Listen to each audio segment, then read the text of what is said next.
देंगे। सबसे बड़ी बात यार यहाँ पे ये है कि आज है 1 नवंबर और जैसा मैंने बोला था एक नया मंथ आप लोगों का स्टार्ट हो रहा है। कल मैंने बोला था कि ये जो महीने 2 बचे हुए हैं इस साल के, अब ये 2 महीनों में आप लोगों को पूरे साल की कसर निकाल देनी है अगर पूरे साल अपना शेड्यूल सिस्टमेटिक वे में फॉलो नहीं किया है तो, ताकि जब नए साल में 2023 में आप लोग एंट्री करो तो एक ऐसा आगाज हो कि लगे कि इंसान पहले से ही तैयार था। ऐसा नहीं कि यार ये तो पता नहीं कैसा चला गया, पहले दिन भी उसमें बैठ के रोने लगे, कुछ और दिक्कतें चल रही हैं ज़िंदगी में। तो आप लोग हमेशा अपने आप को प्रिपेयर रखा करो और उसके लिए आप लोगों को थोड़ी सी प्री प्लानिंग करनी पड़ेगी। यानी कि जो भी काम आप लोगों को करना है, जैसे आज का दिन आप लोगों को कैसे यूटिलाइज करना है, अगर पहले दिन आप लोगों ने एक प्रॉपर प्लान बना लिया तो उठते ही आप लोगों के दिमाग को पता होगा कि भाई साहब ये काम करना स्टार्ट करना है। पर लेकिन अगर आप लोगों ने शाम को प्लान नहीं बनाया तो सबसे पहले तो आप लोग मॉर्निंग में उठोगे नहीं। क्यों? क्योंकि प्लान ही नहीं है। दिमाग भाई साहब इतना खेलेगा ना आप लोगों के साथ में, आप लोगों को डेली पटक पटक कर मारेगा ये, आप लोगों की डेली फिर बेइज्जती करेगा। आप लोगों को किसी और की जरूरत ही नहीं है अपनी बेइज्जती कराने के लिए। टाइम टेबल बना लो और उसको फॉलो मत करो, फिर देखो आप लोगों का दिमाग आप लोगों के साथ में कैसे खेलता है। मतलब सुबह से लेकर शाम तक इतनी गालियां आप लोगों का दिमाग आप लोगों को देगा कि तेरे बस की बात ही नहीं है, तेरे से होता ही नहीं है, डेली टाइम टेबल बनाता है फिर फॉलो नहीं करता है। इस तरीके से वो आप लोग गरियाना स्टार्ट करेगा आराम आराम से। पहले तो स्टार्टिंग में कहेगा, देखो मजा भी वही देगा, स्टार्टिंग में कहेगा तब कोई काम करना है छोड़ना क्या करेगा, कुछ और कर लेते हैं। ठीक है, जैसे आप लोगों को बोलो मैंने कि चलो ठीक है लेक्चर देख लेते हैं, अरे यार कुछ और काम आ गया उसको कर लेते हैं पहले। ठीक है, तो कोई भी ऐसा वो आप लोगों के माइंड को एक तरीके से समझने की कोशिश करनी है आप लोगों को। किसी और बाहर के दुश्मन की जरूरत नहीं है। इतनी खतरनाक चीज़ भगवान ने, ऊपर वाले ने, अल्लाह गॉड जो भी आप लोग बोलो, ऐसा दे रखा है आप लोगों के अंदर कि वो 24 घंटे आप लोगों को बर्बाद करेगा अगर आप लोग उसको अपने हिसाब से नहीं चलाओगे। हमेशा वो काम आप लोगों से करवाएगा जो उसको मजा आ रहा है, ना कि जो आप लोगों के लिए जरूरी है एग्जामिनेशन हॉल में बैठकर अपना एक सिलेक्शन लेने के लिए।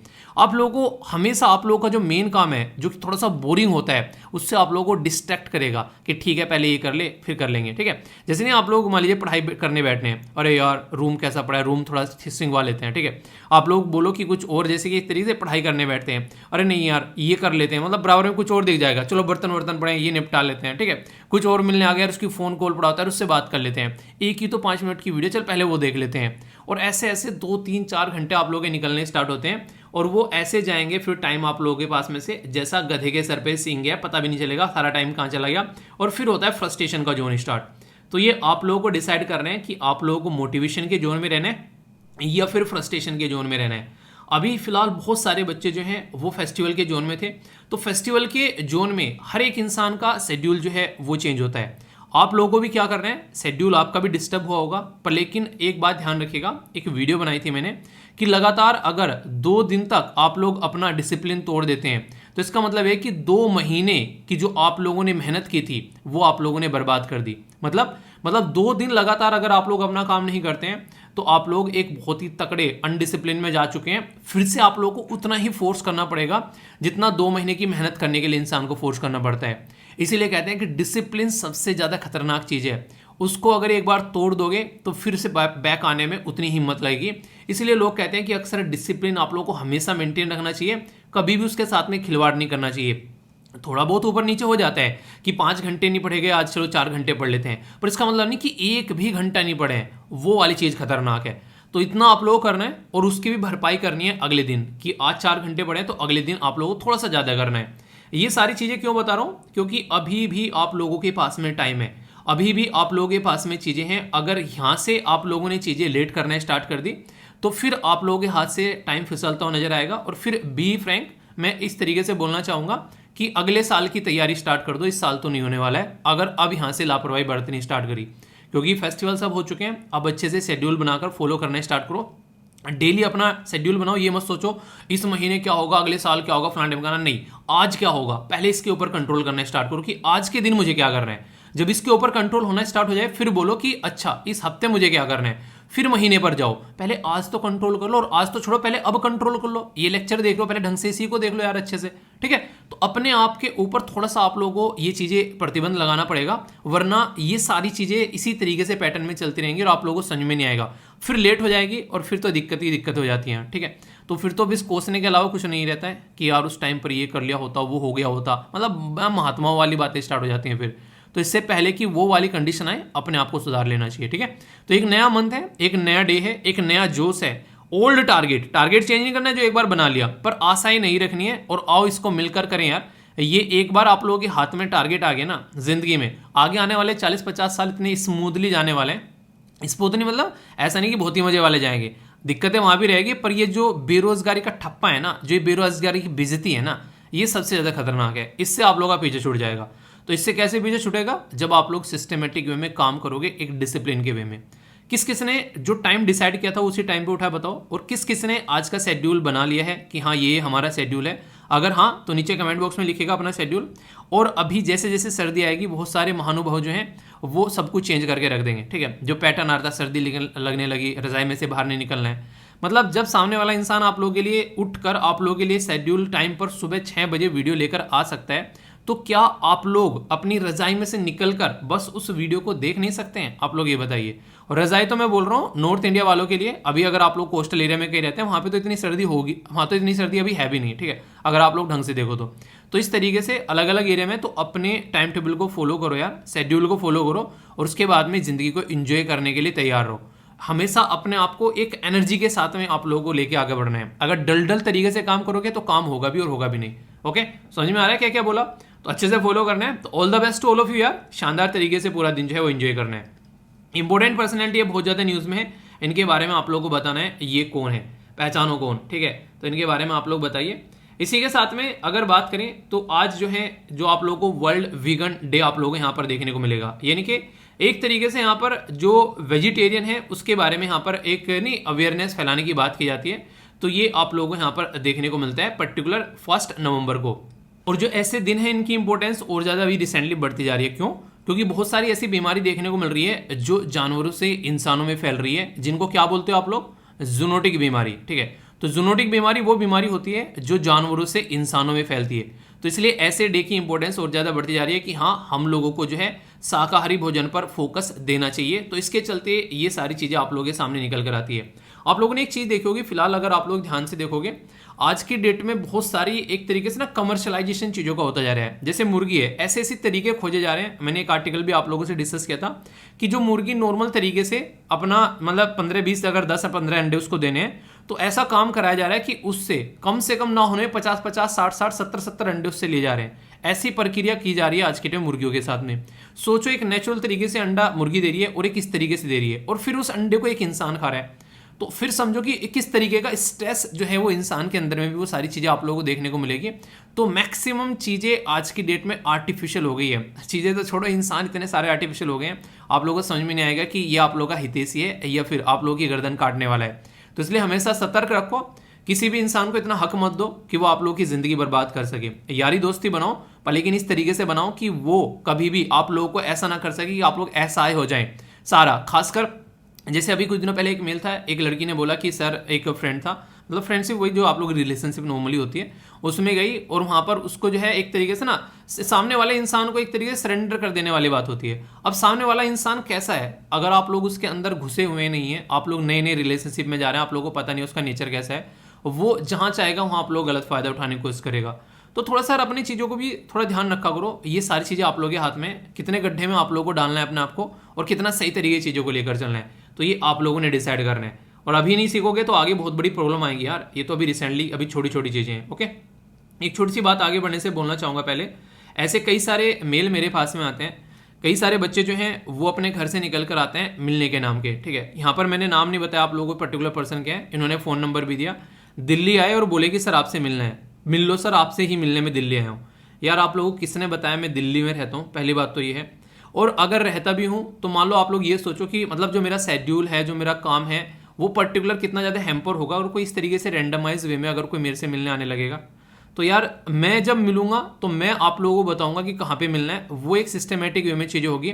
हाँ, कोई बहुत ज़्यादा दिक्कत ऐसी होगी कि मेरे से मिले बगैर जान भी जा रही है इंसान की, ठीक है, तो एक बार को समझ में आता है। पर लेकिन इस तरीके से आप लोग खुद देखो, मतलब बिना मुझे बताए आकर और बोल रहे हैं कि सर मैं बिहार का रहने वाला हूँ, दिल्ली में आ गया हूँ, बस आपसे मिलने आया हूँ।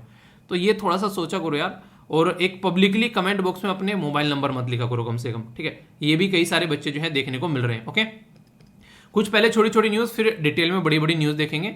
अभी आप लोगों को पता है गुजरात के अंदर में क्या देखने को मिला, यहाँ पर एक ब्रिज जो है वो कोलैप्स हो गया, और वहाँ पर मैंने बताया था गलती दोनों की आप लोगों को देखने को मिलेगी। जिसके द्वारा ब्रिज बनाया गया उसकी भी कहीं ना कहीं आप लोग गलती बोल सकते हैं, ठीक है। इसी के साथ में वो कंपनी जो है वो एक अंडर स्कैनर आ गई है, 140 लोगों की डेथ हो गई है, समझ रहे हो आप लोग, यहाँ पर एक छोटी सी गलती की वजह से। और लोग भी इतने सारे उसके ऊपर चढ़ गए थे, वो भी आप लोग देखते हैं। तो थोड़ा सा आप भी अगर कहीं जाओ तो उस चीज़ को थोड़ा ध्यान रखो। तो देखो अभी क्या सोल्यूशन यहाँ पर निकल कर आता है, 9 लोगों को अरेस्ट भी कर लिया गया इसमें। तो अभी सारा सिस्टमेटिक वे में चीज़ें निकल के आएगी, पर लेकिन अरेस्ट करना और ये सब चीज़ें सोल्यूशन नहीं है। इसीलिए कहते हैं prevention is better than cure, यानी कि दिक्कत होने से पहले आप लोगों को सुधार लेना चाहिए। इंसान का ना मोटापा बढ़ना स्टार्ट होता है तो एक दिन में नहीं कि बटन दबाया और इंसान मोटा हो गया, एक दिन में नहीं कि इंसान जो है हेल्थ खराब हो गई एक दिन में हो गई, वो अलग चीज़ है। खांसी नज़ला जुकाम हो जाता है। अगर कुछ ऐसी बीमारी है ना जो आराम आराम से लगती है इंसान को, वो उसको दिखाती है कि हाँ हम लग रही हैं, और वो इंसान इग्नोर किया जा रहा है। मतलब ये फैट चढ़ गया, अभी सर्दी आएगी और ज़्यादा लोग जो हैं सर्दियों में थोड़ा मोटे होने स्टार्ट हो जाते हैं। क्यों? क्योंकि और ज़्यादा कंबल में से निकलने का मन नहीं करता है। तो ये चीज़ें आप लोगों को देखने को मिलेगी। तो कोई भी चीज़ एकदम नहीं होती है, उसके संकेत आप लोगों को लगने स्टार्ट हो जाते हैं। अगर आप लोग खोए किसी और ही दुनिया में हो कि आप लोगों को टाइम का भी नहीं पता है कहाँ चल रहा है पूरे दिन में, तो ही दिक्कतें आप लोगों को देखने को मिलेगी। उसको सुधारना सीखना पड़ेगा, ठीक है। बहुत इंपॉर्टेंट है यहाँ पर ये, इसके ऊपर आगे हो सकता है बड़े बड़े आर्टिकल भी आप लोगों को देखने को मिले। अगर किसी लड़की का रेप हो जाता था तो उसको चेक करने के लिए 2 फिंगर टेस्ट किया जाता था, यानी कि एक तरीके से आप लोग बोल सकते हैं कि वेजाइना के अंदर में 2 फिंगर डालकर उसकी एक तरीके से जो लैक्सिटी चेक की जाती थी, जिसकी वजह से आप लोग सोचो एक लड़की का रेप हुआ है, ऑलरेडी वो इतनी दिक्कतें झेल चुकी है, उसके बाद में ये टेस्ट, तो सुप्रीम कोर्ट ने ऑलरेडी 2013 में ये टेस्ट जो है वो बैन कर दिया था, पर लेकिन फिर भी कॉन्टिन्यूसली यहाँ पर कई जगह इसका इस्तेमाल जो है वो पाया जा रहा था। इसी के चलते जो एक जज की बेंच थी यहाँ पर DY चंद्रचूड़ जी की, इनके द्वारा यहाँ पर ये 2 फिंगर टेस्ट जो है इसको कंप्लीटली एंड करने की बात की जा रही है, क्योंकि जिस लड़की का रेप हो रहा है वो लड़की ऑलरेडी इतनी ट्रोमा से होकर गुजर चुकी है कि उसका जीने तक का मन नहीं कर रहा है, और फिर उसके बाद में ये चेक करना कि हाँ रियलिटी में कोई इंटरकोर्स हुआ है या फिर नहीं हुआ है, ये चीज़ें चेक करना, ये उसके लिए नेक्स्ट लेवल की एक तरीके से बेशर्मी वाली उसके लिए चीज़ हो जाती है कि उस लड़की को इतनी शर्म आएगी। खुद सोचो आप लोग यहाँ पर ये क्या सिचुएशन देखने को मिलती है। और सबसे खतरनाक चीज़ यहाँ पर अभी जो बोली गई है वो ये है कि प्रेजेंट टाइम पर ऑलरेडी आप लोगों को पता है कि प्राइवेसी जो है वो फंडामेंटल राइट बन चुकी है। जब हमारे देश में KS पुत्तास्वामी केस आया तो उस केस के बाद में हमारी कंट्री के अंदर में प्राइवेसी को फंडामेंटल राइट बनाया, आर्टिकल किसमें, आर्टिकल 21 के तहत में, जो कि राइट टू लाइफ के बारे में बात करता है। उसके अंदर अब आप लोगों को प्राइवेसी देखने को मिलती है। उसके साथ में यहाँ पर क्या चीज़ें सही हैं, इतनी सारी साइंटिफिक चीज़ें हैं यार हमारे पास में, हम लोग टेक्नोलॉजी में इतने आगे बढ़ चुके हैं, हम लोग मंगल ग्रह पर पहुंच रहे हैं अपना, और हम लोग ये छोटी सी चीज़ को चेंज कर कोई सिस्टमेटिक वे का टेस्ट नहीं कर सकते हम लोग यहाँ पर। क्या कोई ऐसी चीज़ें अवेलेबल नहीं है पर लेकिन लोग जो है आसान चीज़ों की तरफ को ज़्यादा भागते हैं, जिसमें ऑलरेडी चीज़ें जो चीज़ें होती है ना, इंसान का नेचर होता है कि जो पहले ऑलरेडी सेट कर लिया नेचर, उसी के हिसाब से चलने में मजा आता है। तो यहाँ से निकलने की जरूरत है, वरना बहुत सारी दिक्कतें जो हैं वो आने वाले टाइम में देखने को मिलेगी। तो ये सारी चीज़ें, तो इसके चलते यहाँ पर जो लीगल पोजीशन है टेस्ट की, उसको भी बेसिकली देखा जा रहा है कि कैसे यहाँ पर चीज़ों से बाहर निकलना है। क्योंकि कोई भी काम होता है तो आप लोगों को देखने को मिलेगा पर्टिकुलर सिस्टमेटिक वे में काम होता है, हमारी कंट्री में कानून बने उसके हिसाब से काम होते हैं। तो अमेंडमेंट करने की बात की जा रही है सेक्शन 53 जो इंडियन एविडेंस एक्ट है, यानी कि एविडेंस को इकट्ठा करने की बात की जा रही है ना। तो अगर सबूत आप लोगों को चाहिए तो इंडियन एविडेंस एक्ट जो है उसमें आप लोगों को यहाँ पर चेंज करना पड़ेगा कि भाई साहब ये सबूत नहीं है, कोई और भी सबूत हो सकता है, इसी से काम चलाना है तो कोई और ढूंढ लो। तो अपनी मेहनत को कम करने के लिए आप सामने वाले की जिंदगी को और बदतर बना रहे हैं, तो इसको रोकना जरूरी है, और ये काफ़ी ज़्यादा गलत भी है। और यहाँ पर इसको वेजाइनल टेस्ट का भी नाम यहाँ पर दिया जाता है, ठीक है। तो ये काफ़ी ज़्यादा एक नेगेटिव चीज़ें देखी जा रही है, नेगेटिव चीज़ें हैं यहाँ पर, तो यहाँ पर इसके ऊपर जो है वो रोक लगानी चाहिए। ओके, तो ये काफ़ी इंपॉर्टेंट है यहाँ पर, काफ़ी सेंसिटिव भी चीज़ें यहाँ पर हो जाती हैं जब इस तरीके से कोई इशू जो है वो सामने निकल कर आते हैं कि हाँ लड़की का रेप हो गया। कई बार गैंग रेप देखने को मिलते हैं, तो ऑलरेडी इतनी घिनौनी हरकत उसके साथ में हो चुकी है कि वो ये सारी चीज़ें झेलने के लिए तैयार है। तो सोचो आप लोग 1 मिनट के लिए, ठीक है। तो ये कुछ बातें हैं। बाकी अगर कुछ और बातें की जाए तो कुछ छोटी छोटी और न्यूज़ है यहाँ पर, जैसे कि अभी नए जो हैं लीडर मिल चुके हैं ब्राज़ील को, ठीक है। तो ये आप लोगों के सामने है, जो स्टार्टिंग में पिक्चर दिखाई वो यहाँ पर इन्हीं की थी। तो इंपॉर्टेंट पर्सनैलिटी के बारे में पूछा जा सकता है कई बार, तो हल्का सा याद रखिएगा। पहले कौन थे? जैर बोल्सोनारो, बहुत ज़्यादा न्यूज़ में थे, मोदी जी के साथ में इनके अच्छे कनेक्शन भी थे, पर रीजन क्या है, अभी यहाँ पर ये हार चुके हैं। तो आगे आने वाले टाइम में देखते हैं कौन जीतेगा, ठीक है। वो सॉरी जीत चुके हैं, अभी आने वाले टाइम में देखेंगे पैटर्न कैसे होगा। क्यों? क्योंकि ब्राजील के अंदर में अमेजन फॉरेस्ट है और इनके द्वारा काफी लार्ज स्केल पर वो फॉरेस्ट काटे गए, वहां पर एग्रीकल्चर करना स्टार्ट की गई, जिसकी वजह से ऑल ओवर वर्ल्ड ने यहाँ पर इनकी तरफ को जो है आंखें गड़ा कर देखा कि कर क्या रहे हो यार, ये चीजें थोड़ी चेंज करो वरना दिक्कत हो जाएगी, ठीक है। नेक्स्ट यहाँ पर जो द वायर आप लोगों ने देखा होगा, काफी इंपॉर्टेंट ये न्यूज एक तरीके से न्यूज एजेंसी है, तो इसके ऊपर यहाँ पर चेक किया जा रहा है क्योंकि ये काफी गवर्नमेंट के थोड़ा खिलाफ में लिखती है। खिलाफ में क्या मतलब, जो एक तरीके से फैक्ट है उनको छुपाती नहीं है सामने, बिल्कुल ये बिल्कुल ऐसी है जैसे कल आप लोगों ने देखा होगा, कल की वीडियो जो है वो क्या कर दी गई, बिल्कुल बैन कर दी गई।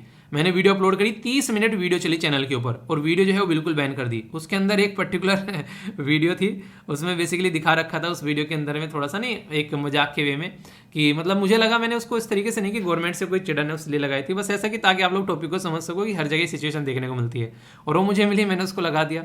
तो वीडियो जो है कल बैक वो एक तरीके से बैन कर दी गई बिल्कुल, ठीक है। इसलिए मैंने फिर उसको हटा के एडिट कर फिर से सारी चीज़ें जो है फिर से अपलोड करी, तब जाकर वीडियो चली।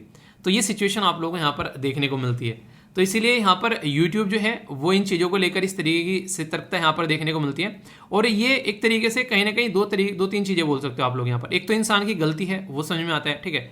यहाँ पर कोई ऐसी चीज़ तो थी नहीं यार उसके अंदर उसको बैन करने वाली चीज़ थी। स्टूडेंट को एक एजुकेशन ही दी जा रही है, अवेयर कराया जा रहा है। अगर पॉलिटिकल सिस्टम के बारे में आप लोग समझोगे नहीं तो कल को आप लोगों को पॉलिटिक्स में जाना है तो कैसे आप लोग वहाँ पर सर्वाइव कर पाओगे। तो बेसिक पर्पज़ तो वो था, पर लेकिन यहाँ पर कुछ चोरी हो जाता है। चलिए इसीलिए कहता हूँ मैं, फीडबैक देते रहा करो, वीडियो को लाइक डिसलाइक जो भी आप लोगों को लगे कर दिया करो, क्योंकि उसी से यूट्यूब को पता चलता है कि ये वीडियो कैसी है, यानी कि वीडियो अच्छी है बुरी है। तो आप लोग अगर लाइक नहीं करोगे, देख के निकल गए बस, ठीक है, वीडियो लाइक नहीं करी या फिर वीडियो डिसलाइक नहीं करी, कमेंट या शेयर नहीं किया, तो इससे क्या होता है, वीडियो ये 4 फीडबैक हैं यूट्यूब के पास में, जिससे यूट्यूब ये देखता है वीडियो कैसी है। लाइक करना, डिसलाइक करना, कमेंट करना, शेयर करना, इन चारों को अगर कोई पर्टिकुलर ढंग से यूटिलाइज करता है तो आप लोग इस तरीके से बोलते हैं कि उस वीडियो को आप लोग सपोर्ट कर रहे हैं कि हाँ ये वीडियो अच्छी है, और यूट्यूब को पता चलेगा तो फिर उसी तरीके से उसका पैटर्न रखेगा। कुछ ने अगर उसको पर्टिकुलर आते ही वीडियो को वो कर दिया एक तरीके से ब्लॉक करने की बात की, तो उठा के वीडियो को ब्लॉक करके फेंक देगा जरा सी देर में। तो ये चीज़ें चलती हैं सारी, तो इसलिए कहता हूँ थोड़ा सा इसके ऊपर ध्यान दे दिया करो, ठीक है। तो बेसिक चीज़ें, कोई भी डाउट आप लोगों के मन में इसको लेकर नहीं होना चाहिए, अगर है तो उसको दूर करना है, ओके। कर्नाटका जो है उसके अंदर अभी जो आयरन ओर है, आयरन ओर मतलब जहां से लोहे का जो बेस निकाला जाता है या फिर रॉ मटेरियल बोलो आप लोगों को, निकाला जाता है, कच्चा लोहा निकाला जाता है, उसमें जो बेसिकली काफ़ी लंबे समय से यहाँ पर जो आयरन ओर थी उसका जो अभी यहाँ पर उसके अंदर से जो खनन होता था वो बंद कर दिया था सुप्रीम कोर्ट ने, या फिर लिमिटेड कर दिया था। अब से फिर से उसको बढ़ाया जा रहा है। रीज़न क्या है अभी उसके बारे में बात करेंगे। कर्नाटका जाता है सुप्रीम कोर्ट के पास में, सुप्रीम कोर्ट के पास में जाके बोलता है मोटा भाई हमारे बच्चे जो हैं भूखे मर जाएंगे, अगर आप हमारी जो बैन लगा रखा है हमारे यहाँ पर खनन के ऊपर, अगर उसको अलाउ नहीं करोगे तो हमारी अर्थव्यवस्था जो है, इकोनॉमी जो है वो बढ़ेगी नहीं। तो इसकी वजह से मोटा भाई होगा क्या, हमारे यहाँ के जो बच्चे हैं उनको हम लोग जॉब नहीं दे पाएंगे, और उनको जॉब नहीं दे पाएंगे तो बहुत सारी दिक्कतें और भी आने वाली है ज़िंदगी में। वैसे ही कोविड-19 की वजह से जो है हम लोग अब तक उभर नहीं पा रहे हैं। रसिया और यूक्रेन की लड़ाई हो गई और उसकी वजह से दिक्कतें हो गई हैं। तो मोटा भाई यार थोड़ा सा रिलैक्स दे दो। मोटा भाई को लगा कि बात तो यार सही बोल रहे हैं, ठीक है। तो मोटा भाई ने सोचा कि ठीक है कुछ करते हैं। तो उसी के चलते अभी क्या किया गया मोटा भाई के द्वारा यहाँ पर इकोनॉमिक डेवलपमेंट को ध्यान में रखते हुए, ताकि लोगों को जॉब भी मिले, तो यहाँ पर जो एक प्रतिबंध लगा रखा था वो प्रतिबंध हटा दिया है। मतलब कंप्लीटली नहीं हटाया, लिमिटेड एक तरीके से थोड़ा सा अलाउ कर दिया है। पहले 28 जो मिलियन मीट्रिक टन था उसको 35 कर दिया, ठीक है। कुछ पर्टिकुलर रीजन की बात की जा रही है, जैसे यहाँ पर बालारी वाला रीजन हो गया, ठीक है। तो इस तरीके से यहाँ पर कुछ रीजन में इनके द्वारा, जैसे कि यहाँ पर अगर आप लोग देखोगे तो ये हो गया यहाँ पर चित्रदुर्ग, इसी के साथ में यहाँ पर ये आप लोग को देखने को मिलेगा तुमकुरू। तो ये पर्टिकुलर रीजन में जो 7 था रीजन, यहाँ पर इसको बढ़ाकर 15 कर दिया, ताकि थोड़ी सी इकोनॉमिक डेवलपमेंट जो है वो यहाँ पर बढ़ जाए।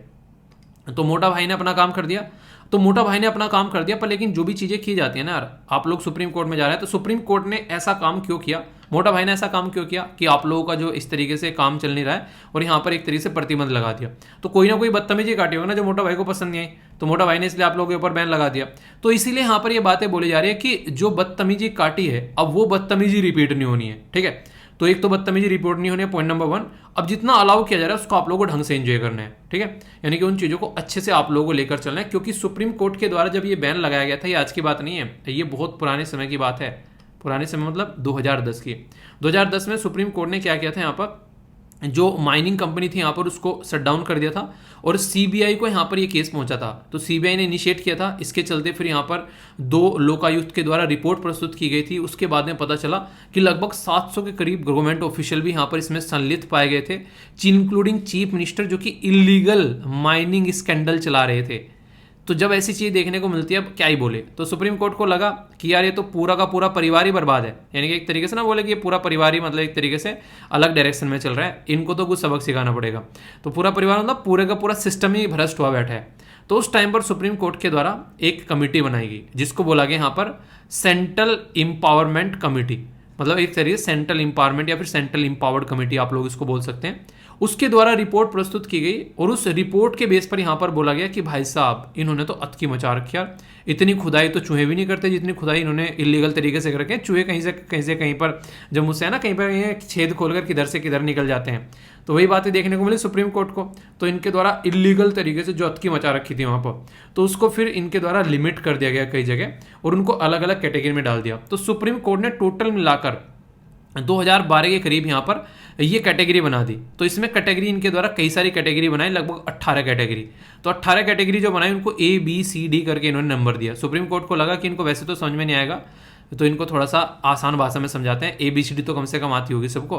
तो A का मतलब है काफ़ी अच्छी, यहाँ पर खनन जो है उल्टी सीधी हरकतें काफ़ी कम हो रहा है। B का मतलब थोड़ा हो रहा है। C का मतलब इस तरीके से इन्होंने इसको नंबरिंग दे दी। तो अभी यहाँ पर उसी कैटेगरी में इनके द्वारा काम किया जा रहा है कि इसको कैसे सुधारा जाए, तो इसके ऊपर कैसे काम किया जाए, तो उसको लेकर यहाँ पर चल रहे हैं। अब एक इंटरेस्टिंग टॉपिक मैं थोड़ा सा यहाँ पर कवर करूँगा, जो कि बैकग्राउंड है, टॉपिक के अंदर नहीं है, वो एक्स्ट्रा है इन्फॉर्मेशन आप लोगों के लिए। कोई आप लोगों से पूछ ले जो आयरन ओर होती है वो कितने तरीके की होती है, ठीक है, तो यहाँ पर आप लोगों को, और ये जो तरीका होता है इसके बेस पर जब हम लोग चेक करते हैं तो कैसे पता चलता है कि इसके अंदर कितना माल है, माल मसाला कितने, ठीक है। उन्हें मतलब मूवी में आप लोगों ने देखा, और पाउडर लेके आया, कितने खोखे लेके आया, ठीक है, तो खोखे में कितना माल है, तो माल आप लोगों को यहाँ से पता चलेगा। तो यहाँ पर मैग्नेटाइट हो गया, हेमेटाइट हो गया, इसी के साथ में यहाँ पर सिडराइट हो गया और यहाँ पर लेमोनाइट हो गया। तो ये एक ही परिवार के अलग अलग 4 लोंडे हैं, ऐसा आप लोग बोल सकते हैं। ये जो लोंडा है ये पहले IIT क्लियर किया इसने और उसके बाद में UPSC क्लियर किया, और भाई साहब जो है जिंदगी से कलेक्टर के मजे ले रहा है, ठीक है। ये सेकंड वाला जो है इसने अपना स्टेट PCS क्लियर कर लिया और स्टेट PCS क्लियर करके ये भी अपनी जिंदगी के मजे ले रहा है। तीसरे वाला जो है ये भाई साहब जो है ये SSC क्लियर करके ये अपनी ज़िंदगी को एंजॉय कर रहा है। और चौथे वाला जो है यहाँ पर ये हो सकता है कि इसने ये तो पुलिस वगैरह कोई एग्जाम निकाल लिया, और ऐसा भी हो सकता है कि इसकी जॉब नहीं लगी। ये उस तरीके से आप लोगों को देखने को मिलेगा। यानी कि आप लोगों को जो मैंने बताया, इन्होंने जितनी मेहनत करी उसके बेस पर इनको जॉब मिल गई। मैं यहाँ पर किसी पर्टिकुलर पोस्ट को डिग्रेड नहीं कर रहा हूँ, मैं बता रहा हूँ कि कितनी मेहनत करने पर कितनी जॉब मिलती है। यानी कि एक इंसान जो है अगर वो डेली दौड़ रहा है, उसको अपना वेट कम करना है, तो वो डेली रनिंग कर रहा है, तो रनिंग करते करते उसका वेट कम होगा। एक ऐसा है कि तो कुछ कम दौड़ रहा है, तो इस तरीके से आप लोग समझ सकते हैं। तो यहाँ पर किसकी कितनी इंपॉर्टेंस है वो पता चलेगा। तो एक IAS है, आप शादी में जाओ और वहाँ पर पता चले एक दूल्हा है, उसकी शादी हो रखी है, उसका दोस्त IAS है, वो आ गया वहाँ पर, बस अब दूल्हे की इज्जत फीकी पड़ जाएगी। जैसे IAS आएगा वहाँ पर सब बोलेंगे अरे यार IAS है, उसके ऊपर नजर रहेगी सबकी। तो ये आप लोगों को चीज़ें देखने को मिलती है। तो अक्सर जब शादी में जाते हो ना, लोग पूछते हैं और भाई क्या कर रहे हो, तो औकात नापते हैं कि अभी भी बेरोजगारी घूम रहे हो हैं, अभी भी वेलापंती कर रहे हो हैं, अब तक नौकरी नहीं लगी ना, तो आप लोगों के जो जख्म होते हैं उन पे नमक छिड़क रहे होते हैं वो लोग। तो आप लोगों को चीज़ें समझनी पड़ेगी।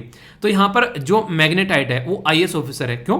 क्योंकि उसके अंदर आयरन का कॉन्टेंट जो है वो आप लोगों को यहाँ पर देखने को मिलेगा 70 के करीब, ठीक है। ये सॉरी ये है यहाँ पर, ये नीचे पूछा दिया, ठीक है, नीचे जो पूछा दिया यहाँ पर, इसके अंदर आप लोगों को 72 देखने को मिलेगा। तो यहाँ पर ये क्या हो गया, मैग्नेटाइट। तो मैग्नेटाइट के अंदर आयरन का कॉन्टेंट सबसे ज़्यादा है, तो ये क्या हो गया, ये IAS ऑफिसर हो गया। यहाँ पर क्या हो गया, ये हेमेटाइट। तो यहाँ पर पहले है M, याद रखिएगा, फिर है H, ठीक है। तो इस तरीके से आप लग सकते हैं MHS और L, ठीक है। तो यहाँ पर दूसरा हो गया ये हेमेटाइट, इसके अंदर आप लोगों को देखने को मिलेगा 70%। तीसरा यहाँ पर लेमोनाइट, इसके अंदर 59%। और चौथा यहाँ पर यह है बेसिकली सिडराइट, इसके अंदर 48%। तो जिसके अंदर आयरन का कंटेंट जो है जितना ज़्यादा देखने को मिलेगा, वो पर्टिकुलर प्रोडक्ट जो है वो इतना ही ज़्यादा इंपॉर्टेंट आप लोगों को नजर आएगा, उसके अंदर से उतना ही लोहा निकाला जा सकता है, इसीलिए वो काफ़ी इंपॉर्टेंट है। सारे के सारे फॉर्मूले भी यहाँ पर दे दिए। थोड़ा सा केमिस्ट्री में आप लोगों का इंटरेस्ट है तो आप लोग इसको भी देख सकते हैं। टीचर के बारे में केमिस्ट्री से टीचर थे मेरे केमिस्ट्री के 11th और 12th में। केमिस्ट्री की इतनी नॉलेज थी भाई साहब, मतलब शायद ही किसी को होगी। पर बताऊं, मतलब आप लोग बोलोगे टीचर्स डे वाले दिन कैसी बात बोल रहा हूँ, पर सबसे जो बुरी कंडीशन थी वो थी कि वो बच्चों को ढंग से समझा नहीं पाते थे। मतलब उन्हें आई क्लास में और बस लिख के चले गए, किसी को समझ में आ रहा है नहीं समझ में आ रहा तो अपने घर जाके पढ़ लेना, वो वाली चीज़ थी। तो केमिस्ट्री में बड़ी खस्ता हालत थी उनकी, मतलब उनकी नहीं, बच्चों की कर रखी थी उन्होंने, उनकी तो बढ़िया थी, वो तो प्रोफेसर बने बैठे थे। तो ये कंडीशन देखने को मिलेगी। तो टीचिंग एक्चुअल में एक ऐसा हुनर है कि टीचिंग से ये नहीं पता चलता है कि टीचर की नॉलेज कितनी है, वो नॉलेज टीचर की कितनी है उससे कोई मतलब नहीं है, वो अपनी नॉलेज को बच्चों को कितना डिलीवर कर रहा है वो टीचिंग होती है। अगर मान लीजिए मेरे पास में जैसे लिमिटेड नॉलेज है, ठीक है, 2-4 शब्द जानते हो मेरे पास में, पर मैं आप लोगों को 2-4 शब्द समझा पा रहा हूँ, तो आप लोग डेली सुनने आ जाते हो, ठीक है। पर लेकिन पता चला कि मैं हजारों शब्द जानता हूँ और मैं 5 शब्द भी आप लोगों ने बता पाता हूँ ढंग से, और आप लोगों को लगता है यार ये तो कुछ समझ में ही नहीं आया, पूरा लेक्चर सुन लिया कुछ समझ में ही नहीं आया। ऐसा लगता है आप लोगों को पूरे लेक्चर में इतने सारे आर्टिकल कवर करता हूँ मैं, आप लोगों की छोटी न्यूज़ कवर करता हूँ, इंपॉर्टेंट न्यूज़ कवर करता हूँ, इसके अंदर क्वेश्चन भी आप लोगों के डिस्कस कराता हूँ, मैप बेस्ड क्वेश्चन भी कराता हूँ, इंपॉर्टेंट पर्सनैलिटी भी कराता हूँ, आप लोगों को वोकैबुलरी भी कराता हूँ। मतलब इतनी सारी चीज़ें रहती है इसके अंदर में, कहीं पर ऐसा लगता है कि यार ये चीज़ जो है मतलब एक तरीके से समझ में नहीं आई बिल्कुल भी, ठीक है। हो सकता है थोड़ा बहुत डाउट हो कहीं पर, वो आप लोग पूछ लेते हो, पर लेकिन कि बिल्कुल ही समझ में नहीं आई, सर से उतर गई। भाई साहब केमिस्ट्री में ये हाल रहता था हमारा, ठीक है।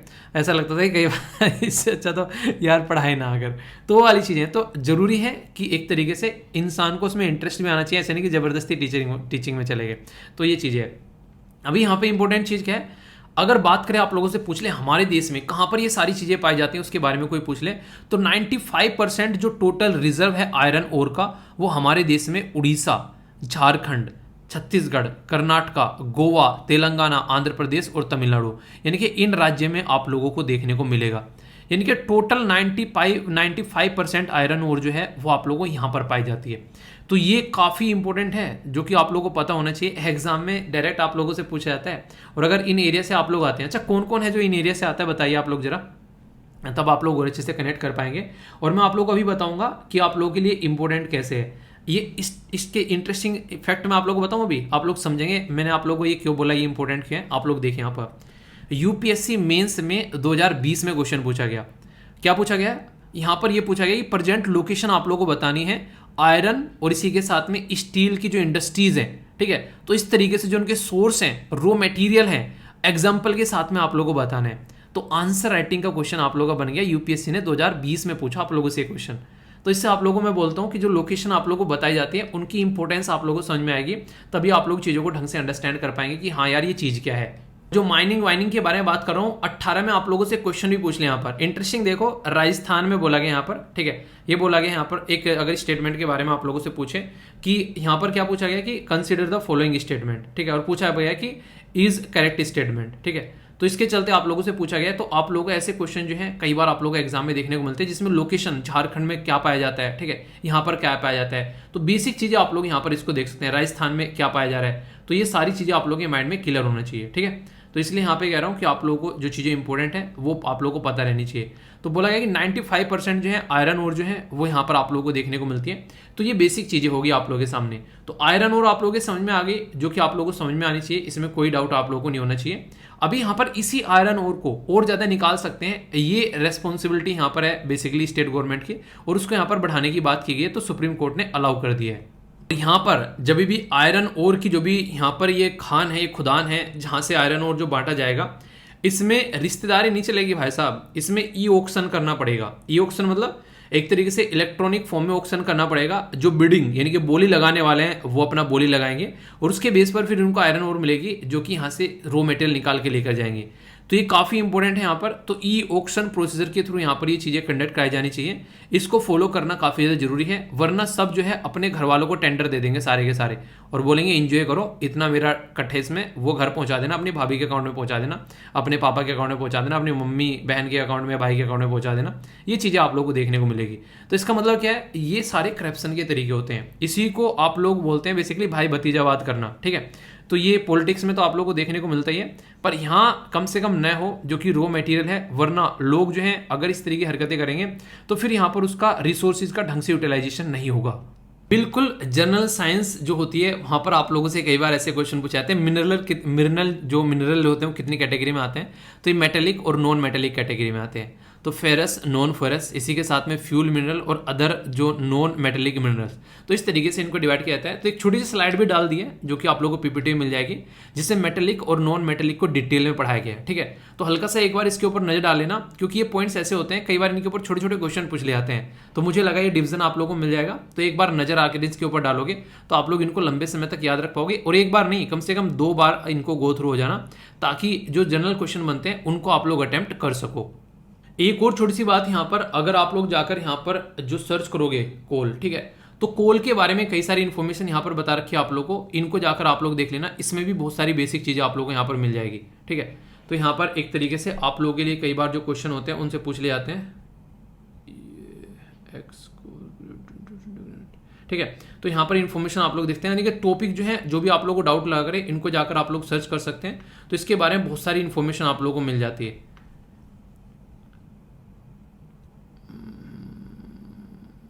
कोयले के बारे में अलग से डाला था मैंने पूरा इसमें। ठीक है, तो उसको आप लोग एक बार देख लेना, तो जिससे कि आप लोगों को सारी चीज़ें यहाँ पर एक तरीके से आप लोग बोल सकते हैं। एक सेकेंड रुको यार, मुझे मिल नहीं पा रहा है वो। जैसे आप लोगों को जब सर्च करने की बात है तो आप लोग देखें यहाँ पर, जैसे कि कोल लिखा आप लोगों ने, तो यहाँ पर सर्च करिए कोल के जहाँ जहाँ सोर्स होंगे। ठीक है, तो यहाँ पे छोटा छिपा हुआ है नीचे। तो यहाँ पर जब आप लोगों ने कोयले के बारे में, तो पूरा कोयले के बारे में इन्फॉर्मेशन यहाँ पर आप लोगों को प्रोवाइड कर रखी है। जीएस पेपर 3 में पूरा टॉपिक कवर कराया जाता है आप लोगों को यहाँ पर। ये पूरा कोयला क्या है, क्या क्या चीज़ें हैं यहाँ पर, कितने तरीके से आप लोग इसको देख सकते हैं। तो यहाँ पर जैसे कि यहाँ पर ये पिट हो गया, लिग्नाइट हो गया, बिटनस, सब बिटनमेटस, इसी सब बिटनमस, इसी के साथ में एंथ्रासाइट। तो ये पूरी कोयले के बारे में पूरी इन्फॉर्मेशन है। तो इस तरीके से आप लोग इसके साथ में कनेक्ट करके देखते हैं। तो कई बार आप लोगों से यहाँ से क्वेश्चन पूछ ले जाते हैं, बड़ी ही इंटरेस्टिंग क्वेश्चन है। अभी डिटेल में मैंने आप लोगों को बताया यहाँ पर, इसको वीडियो को पॉज कर इस क्वेश्चन का आंसर दो। मैं एक्सपेक्ट करता हूँ कि आप लोग इसका आंसर जरूर दोगे। यहाँ पर बोला जा रहा है सारों के नाम लिख दें यहाँ पर, जो भी अभी आप लोगों को बताया, और बोला है कौन सा पेयर करेक्ट है। तो क्वेश्चन का आंसर आप लोगों को देना है। इसका आंसर जो है ऑलरेडी पीपीटी में आप लोगों को मिल गया है और अभी मैंने पढ़ाया भी है। ठीक है, इसी के साथ में यहाँ पर जो एक क्वेश्चन पूछा गया था, ये पूछा गया कि इंडिया के जो स्टेट हैं, स्टेट गवर्नमेंट जो है do not have the power to auction the non coal mines. अभी मैंने आप लोगों को बताया कि स्टेट गवर्नमेंट वहां पर गई है, यानी खुद स्टेट गवर्नमेंट गुहार लगा रही है। तो इसका मतलब स्टेटमेंट बिल्कुल गलत होगी यहाँ पर। Andhra Pradesh and Jharkhand do not have the ये गोल्ड माइन। ठीक है, तो ऐसा बोला है, गोल्ड माइन है नहीं यहाँ पर। ऐसा आप लोगों को लगता है कि वहाँ पर नहीं होगी, क्योंकि मैक्सिमम रॉ मटेरियल आप लोगों को यहाँ पर देखने को मिलते हैं। जैसे आप लोग देखते हैं यहाँ पर गोल्ड एंड सिल्वर प्रोडक्शन, तो ये मैप पर आप लोगों को यहाँ पर दिखा दिए। तो ये आप लोगों के सामने लोकेशन हो गया। राजस्थान के अंदर भी यहाँ पर आप लोगों को देखने को मिलेगा। एक बोला गया राजस्थान में आयरन ओर नहीं है। राजस्थान में, अगर राजस्थान से आते हैं आप लोग, तो यहाँ पर लोकेटेड है, ये है बेसिकली भिलवाड़ा के अंदर में। तो इस तरीके से अगर स्टेट पीसीएस के अंदर आप लोगों को ये क्वेश्चन इतने फ्रीक्वेंटली देखने को मिलते हैं, ऐसा लगता है कि वो लाल टपकाए बैठे रहते हैं कि बस पूछ ले, कहाँ से फटाफट क्वेश्चन निकाल के लाए। न्यूज़ में आ गया तो और दवा के क्वेश्चन आप लोगों से पूछे जाएंगे। तो ये जो भी बातें हैं सारी आप लोगों के माइंड में क्लियर होनी चाहिए। ठीक है, तो इस तरीके से टॉपिक को कवर करो। और आंसर राइटिंग के लिए भी आप लोगों के सामने अब तो क्वेश्चन आ गया ना, तो ये क्वेश्चन आप लोगों को मिल गया, यूपीएससी ने ऑलरेडी यहाँ पर पूछ रखा है, तो ये आप लोगों के लिए और अच्छा हो गया। एक क्वेश्चन और है यहाँ पर, जो स्लाइड मैंने आप लोगों को दिखाई है, इसी का क्वेश्चन है यहाँ पर। नॉन मेटेलिक, मेटेलिक और नॉन मेटेलिक के बारे में पूछा गया है। तो अबोव स्टेटमेंट कौन सी करेक्ट है, तो ये आप लोग को अटेम्प्ट करना है। ठीक है, इसका भी आंसर पूरा बता दिया है, और यहाँ पर ये पूरी स्लाइड आप लोग देख लेना, आंसर सी हो गया। इससे आप लोगों को पूरी चीज़ों का पता चल जाएगा। ठीक है, तो ये सारी वही है, पढ़कर सुनाऊंगा और आप लोग पढ़ोगे, एक ही बात है। तो यहाँ पर ये सारी इसके अंदर लिखी हुई है, ये पॉइंट टू पॉइंट। बाकी सारे नोट्स जो हैं वो आप लोगों को यहाँ पर प्रोवाइड करा दिए। जो भी बातें मैंने बोली हैं, सारी की सारी बातें जो हैं आप लोगों को यहाँ पर देखने को मिल जाएंगी। जो ये मैंने बताया यहाँ पर, इसका भी नोट्स है आप लोगों के सामने, तो कोई भी डाउट आप लोगों को नहीं होना चाहिए। बाकी एक्स्ट्रा इन्फॉर्मेशन होगी। तो टॉपिक को ऐसे तैयार करो कि आंसर राइटिंग भी हो गया। ठीक है, इसी के साथ में आप लोगों ने एमसीक्यू भी प्रैक्टिस कर लिया, और इसी के साथ में एक्स्ट्रा इन्फॉर्मेशन कोयले वोयले के बारे में भी हम लोगों ने देख ली। तो इसको कहते हैं ढंग से पढ़ाई करना, इसको कहते हैं यूपीएससी के लिए पढ़ाई करना। गाना सुना आप लोगों ने, यार मेरा कलाकार देसी सुपरस्टार, कुछ ऐसे ही आप लोगों को इस आर्टिकल में देखने को मिलेगा। एक से एक कलाकार भरे पड़े हैं। अच्छा, मूवी तो आप लोगों ने देखी होगी ना, पुष्पा, आप उन साला झुकेगा नहीं। ठीक है, तो वो वाली मूवी में आप लोगों ने बड़ा ही एक ट्रिक देखी होगी, जिसमें यहाँ पर अगर कुछ व्यापार करना है तो उसके क्या क्या लूप होल ढूंढे जा सकते हैं। यानी बचपन में चीटिंग करनी होती थी कि यहाँ किस तरीके से कहाँ पर एक तरीके से नकल छुपा कर ले जाने, तो कंडीशन आप लोगों ने देखी होगी।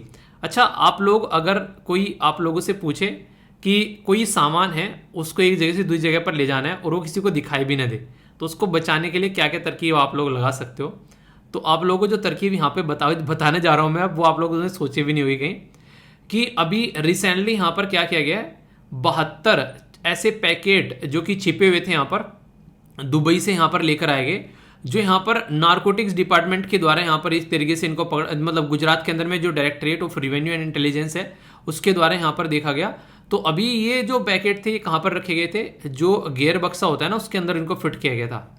समझ रहे हैं आप लोग यहाँ पर, जैसे पुष्पा मूवी आप लोगों ने देखी तो उसमें वो क्या करते हैं, दूध का जो कंटेनर होता है उसको कट करता है, नीचे जो है उसमें लकड़ियाँ भरता है, ऊपर उसमें दूध डालता है। तो ये सिचुएशन है यहाँ पर। तो इसी के नाम पर इसका ऑपरेशन भी गियर बॉक्स रख दिया गया। जब ऐसे ऐसे कलाकार हैं, ऐसी ऐसी हरकतें कर रहे हैं, तो पुलिस ने भी सोचा कि नाम भी इसका यही रख देते हैं यार। तो गियर बॉक्स ऑपरेशन अगर पूछे तो यहाँ पर क्या किया गया, जो बेसिकली गवर्नमेंट के द्वारा, तो गियर बॉक्स ऑपरेशन इसलिए नाम दिया गया क्योंकि जो हीरोइन यहाँ पर ही छुपाई जा रही थी इनके द्वारा, उसको पकड़ा गया है, उसके सब्सटेंस जो देखने को मिले उसके नाम पर इसका नाम दिया गया। ठीक है, तो सबसे पहला तो इंपॉर्टेंट जो मुद्दा है आप लोग ये याद रखिएगा। बाकी अगर बात करें जो ड्रग के एडिक्शन के जो केसेस आप लोगों को देखने को मिलते हैं और इससे रिलेटेड लोग सुसाइड करते हैं हमारे देश के अंदर में, तो सबसे ज़्यादा पढ़े लिखे जो राज्य हैं वहाँ पर सबसे ज़्यादा आप लोगों को केसेस इसके देखने को मिलेंगे। यानी कि पढ़ा लिखा इंसान जो है वो सबसे ज़्यादा बदतमीजी काटता है यहाँ पर नजर आता है। केरला के अंदर में जो लिटरेसी रेशियो है वो काफ़ी ज़्यादा हाई देखने को मिलेगा। महाराष्ट्र, तमिलनाडु, त्रिपुरा, मिजोरम, मध्य प्रदेश, पूरे इंडिया के अंदर में आप लोगों को लगभग 3 है। पर मिलियन की बात की जा रही है, 10 लाख में 3 है पूरे इंडिया के अंदर में बात करें, और यहाँ पर केरला के अंदर में 14 है। तो इससे अंदाजा लगा सकते हैं। तो ये डेटा है। किसी स्केल पर एब्यूज़ किया जाता है तो यहाँ पर अल्कोहल, कैनबीज, भांग या फिर जो भी ये सारी जो चीज़ें हैं, इनके नाम भी नहीं मतलब पता है क्या क्या चीज़ें इस्तेमाल की जाती हैं। तो ये काफ़ी लार्ज स्केल पर ये शरीर को नुकसान पहुँचाने वाली चीज़ें होती हैं। इसके बारे में अगर पढ़ने के लिए कुछ पूछने के लिए कोई क्वेश्चन पूछे तो आप लोग कुछ बातें जरूर याद रखनी है यहाँ पर। एक तो यहाँ पर गोल्डन क्रिसेंट आप लोगों से पूछा जाता है। इसमें 3 कंट्री आती है, नंबर 1 ईरान, नंबर 2 अफगानिस्तान और नंबर 3 पाकिस्तान आप लोगों को देखने को मिलेगा, जहाँ से काफ़ी लार्ज स्केल पर यहाँ पर ये नशीले पदार्थ लाए जाते हैं। एक साइड में गोल्डन ट्रायंगल है यहाँ पर याद रखिएगा ट्रायंगल नाम है, पर इसमें 4 कंट्री आप लोगों को देखने को मिलेगी, म्यांमार, लाओस, थाईलैंड और वियतनाम। जब भी हमारे देश की फ्लाइट या फिर कोई भी इंसान अपने देश से इन देश में आता जाता है तो उनकी स्पेशल फोकस के साथ में चेकिंग की जाती है, ताकि कल को कोई हरकतें न देखने को मिले और यहाँ पर कोई इंसान जो है इनका शिकार होता हुआ न पाया जाए, तो उसको रोका जा सके। क्योंकि जब इंसान इस हद तक गिर सकता है कि एक गियर बक्से के अंदर में यहाँ पर इस तरीके से वो चीज़ों को छुपा कर ले जा सकता है, तो सोचो इंसान जो है कितने हद तक यहाँ पर दिक्कत क्रिएट कर सकता है अगर उसको लोगों को एडिक्शन में डाला जाए। इसी के नाम पर वर्ल्ड ड्रग रिपोर्ट लाई जाती है, जिसमें इंडिया जो था वो वर्ल्ड में सिंगल लार्जेस्ट ऑपरेटेड मार्केट था, जिसमें यहाँ पर इसको यूज़ करने वाले लोग पाए जाते हैं। इससे आप लोग अंदाजा लगा सकते हैं कि कितनी खतरनाक चीज़ यहाँ से ये निकाल कर लाई जा रही है। NCRB जो कि national crime of record bureau के बारे में मैंने आप लोगों से बातें की हैं कई बार, ये जो पर्टिकुलर ये डेटा बताती है कि हमारी कंट्री में अगर NDPS जो एक्ट है उसके तहत अगर आप लोग बात करेंगे, लगभग 60,000 के करीब केस जो हैं वो यहाँ पर इन मुद्दों के हमारी कंट्री में देखने को मिले हैं। सोशल जस्टिस एम्पावरमेंट और एम्स की जो अगर रिपोर्ट के हिसाब से बात करें तो कैनबीस के जो यूज़र हैं हमारे देश में वो लगभग 3 करोड़ देखने को मिलेंगे। देश की पॉपुलेशन 140 करोड़ प्लस है, 3 करोड़ यहाँ पर कैनबीस और यहाँ पर इसी के साथ में ओपिएड जो यूज़ करते हुए लोग पाए जाएंगे आप, और इन्हीं के ऊपर जो डिपेंडेंट है वो आप लोगों को काफ़ी सारे लोग देखने को मिलेंगे। आप लोग खुद सोचो, एक इंसान है वो यहाँ पर भांग पी रहा है, चरस पी रहा है, और घर में 4 लोग जो हैं उसके ऊपर डिपेंडेंट है कि ये कमा कर लाएगा तो हमारा पेट भरेगा। तो सोचो उस घर की खस्ता हालत होनी है कि नहीं होनी है। तो ये ज़रूरी है कि अगर कल को चलकर ये इंसान जो है दारू पीकर मर भी गया तो सबसे प्रॉब्लम किसको देखने को मिलेगी, जो इसके ऊपर डिपेंडेंट होते हैं। तो इनको सबको रोकने के लिए गवर्नमेंट के कई सारे इनिशिएटिव है, जैसे एक तो यहाँ पर सीज करनी है इंफॉर्मेशन मैनेजमेंट सिस्टम के थ्रू, नेशनल ड्रग एब्यूज सर्वे कराए जाते हैं, NDPDS जो NDPS एक्ट होता है यहाँ पर 1985 का, ये यहाँ पर काफ़ी बड़ा रोल प्ले करता है जब यहाँ पर इस तरह की चीज़ों को रोकना होता है। क्योंकि मुद्दा क्या है, अभी यहाँ पर ये काफ़ी ज़्यादा न्यूज़ में भी था जब यहाँ पर शाहरुख खान का बेटा पकड़ा गया था, ठीक है, तो उस टाइम आप लोगों ने सुना। तो याद रखिएगा इसको narcotic drug and psychotropic substance act बोलते हैं, जो कि 1985 में यहाँ पर लेकर आया गया था। ये बोलता है कि अगर कोई इंसान कोई ऐसे नशीले पदार्थ का सेवन करता है तो वो रियलिटी में कोई इंसान जो है वो एक नॉर्मल इंसान नहीं है, वो एक तरीके से पेशेंट है, यानी कि वो एक तरीके से मरीज बन चुका है। अब उसको इलाज की जरूरत है, ना कि उसको जेल में डालने की जरूरत है। तो ये बातें यहाँ पर बोली जाती हैं इस पर्टिकुलर एक्ट के थ्रू। और मैंने आप लोगों को बताया कि आर्टिकल 47 जो है वो इसी पर्टिकुलर पर्पज के लिए इस्तेमाल किया था कि कैसे यहाँ पर इस सिचुएशन को नॉर्मल करना है, जिसकी वजह से काफ़ी ज़्यादा दिक्कतें देखने को मिलती है। ये कानून यहाँ पर इसीलिए बोलता है कि आप लोग चीज़ों को सोल्यूशन निकालो, समाधान निकालो, ना कि लोगों को ले जाकर जेल में भरो, क्योंकि वो इसका शिकार हो चुके हैं, वो चाहकर भी इसको नहीं छोड़ पा रहे हैं, दिक्कतें देखने को मिल रही हैं। ये एक्ट यहाँ पर बोलता है, ठीक है। इंटरनेशनल कई सारे ट्रीटीज में, जैसे यूनाइटेड नेशन अगर बात करें, कन्वेंशन ऑन नार्कोटिक जो ड्रग्स हैं, ठीक है। इसी के साथ में साइकोट्रैपिक सब्सटेंस है 1971 का। इसी के साथ में इलिसिट ट्रैफिकिंग इन जो ट्रैफिकिंग होती है narcotic drugs and psychotropic substance, तो 1961, 71, 1998 और यहाँ पर 2000 यूएन कन्वेंशन अगेंस्ट जो ट्रांसनेशनल ऑर्गेनाइज क्राइम। तो आप लोगों से इंक्रीजिंग और डिक्रीजिंग ऑर्डर में बढ़ाने के लिए भी आ सकते हैं, इसलिए इसके बारे में थोड़ा सा इन्फॉर्मेशन आप लोगों को रखनी है, क्योंकि कई बार ऐसे क्वेश्चन जो है वो आप लोगों से एग्जाम में पूछे जाते हैं। ड्रग एब्यूज के बारे में, इंडिया के बारे में बात करें, कैनाबीज, ओपियोइड और इसी के साथ में यहाँ पर सेडेटिव्स, ये कई तरीके से इस्तेमाल किए जाते हैं अलग अलग रीजन में, जैसे यहाँ पर आप लोग डेटा भी देख सकते हैं। तो काम करना काफ़ी ज़्यादा जरूरी है। स्टेट वाइज अगर आप लोगों को देखना है कि हमारे देश में गांजा कहाँ कहाँ फूका जाता है, तो ये आप लोगों के सामने वो भी डेटा है यहाँ पर, ठीक है। तो मतलब कि कम से कम एटलीस्ट अपने राज्य के बारे में आप लोग याद रखिएगा। कल को पता चला कि वहाँ कुछ चोरी चल रहा है, आप लोगों को उसका आइडिया भी नहीं है, तो फिर बेइज्जती हो जानी है, ठीक है। तो इसलिए कहता हूँ कि न्यूज़ जो है वो एग्जाम के लिए नहीं, ओनली आप लोगों की पर्सनैलिटी भी डेवलप करने का काम करती है, तो इसलिए थोड़ा सा उसको ध्यान से आप लोगों को एंजॉय करना है, ओके। इंपॉर्टेंस क्या है इस टॉपिक की, 2018 में यूपीएससी के द्वारा मेंस का क्वेश्चन भी यहाँ पर पूछ लिया गया। बोला गया कि हमारे देश के आसपास में आप लोगों को दो बड़े बड़े बिगेस्ट ऐसे लोग देखने को मिलेंगे जो कि यहाँ पर इन चीज़ों का व्यापार करते हैं। अभी मैंने आप लोगों को दिखा, यहाँ पर ये इधर हो गया और यहाँ पर एक वेस्ट में हो गया, एक ईस्ट में हो गया, तो इसलिए यहाँ पर ये काफ़ी इंपॉर्टेंट है। तो बड़े बड़े हैं यहाँ पर। तो लिंक बताने की बात की जा रही है, जो ड्रग ट्रैफिकिंग है और अदर जो इस तरीके की एक्टिविटी आप लोगों को देखने को मिलती है, तो उनके बीच में क्या लिंक है। जैसे मनी लॉन्ड्रिंग हो गया, ह्यूमन ट्रैफिकिंग हो गया, तो आप लोगों ने देखा होगा कई बार यहाँ पर ये काफ़ी बड़ा रोल प्ले करते हैं, और इसके लिए क्या क्या मेजर्स लिए जा सकते हैं इन चीज़ों को रोकने के लिए, ये बात की गई है। तो लंबा क्वेश्चन है, 3 पार्ट में डिवाइड कर यहाँ पर पूछा। जब भी किसी क्वेश्चन का आंसर लिखते हो तो एक तो आप लोगों को पॉइंट टू पॉइंट लिखना है, वहाँ पर राम कथा नहीं सुनानी है कि हाँ आप लोग कुछ भी लिखे जा रहे हैं। तो कोशिश ये करनी है कि पॉइंट टू पॉइंट लिखो, और पॉइंट टू पॉइंट कब लिख पाओगे, जब आप लोग प्रॉपर वे में उसके नोट्स बना के रखोगे और उसका रिविजन करोगे।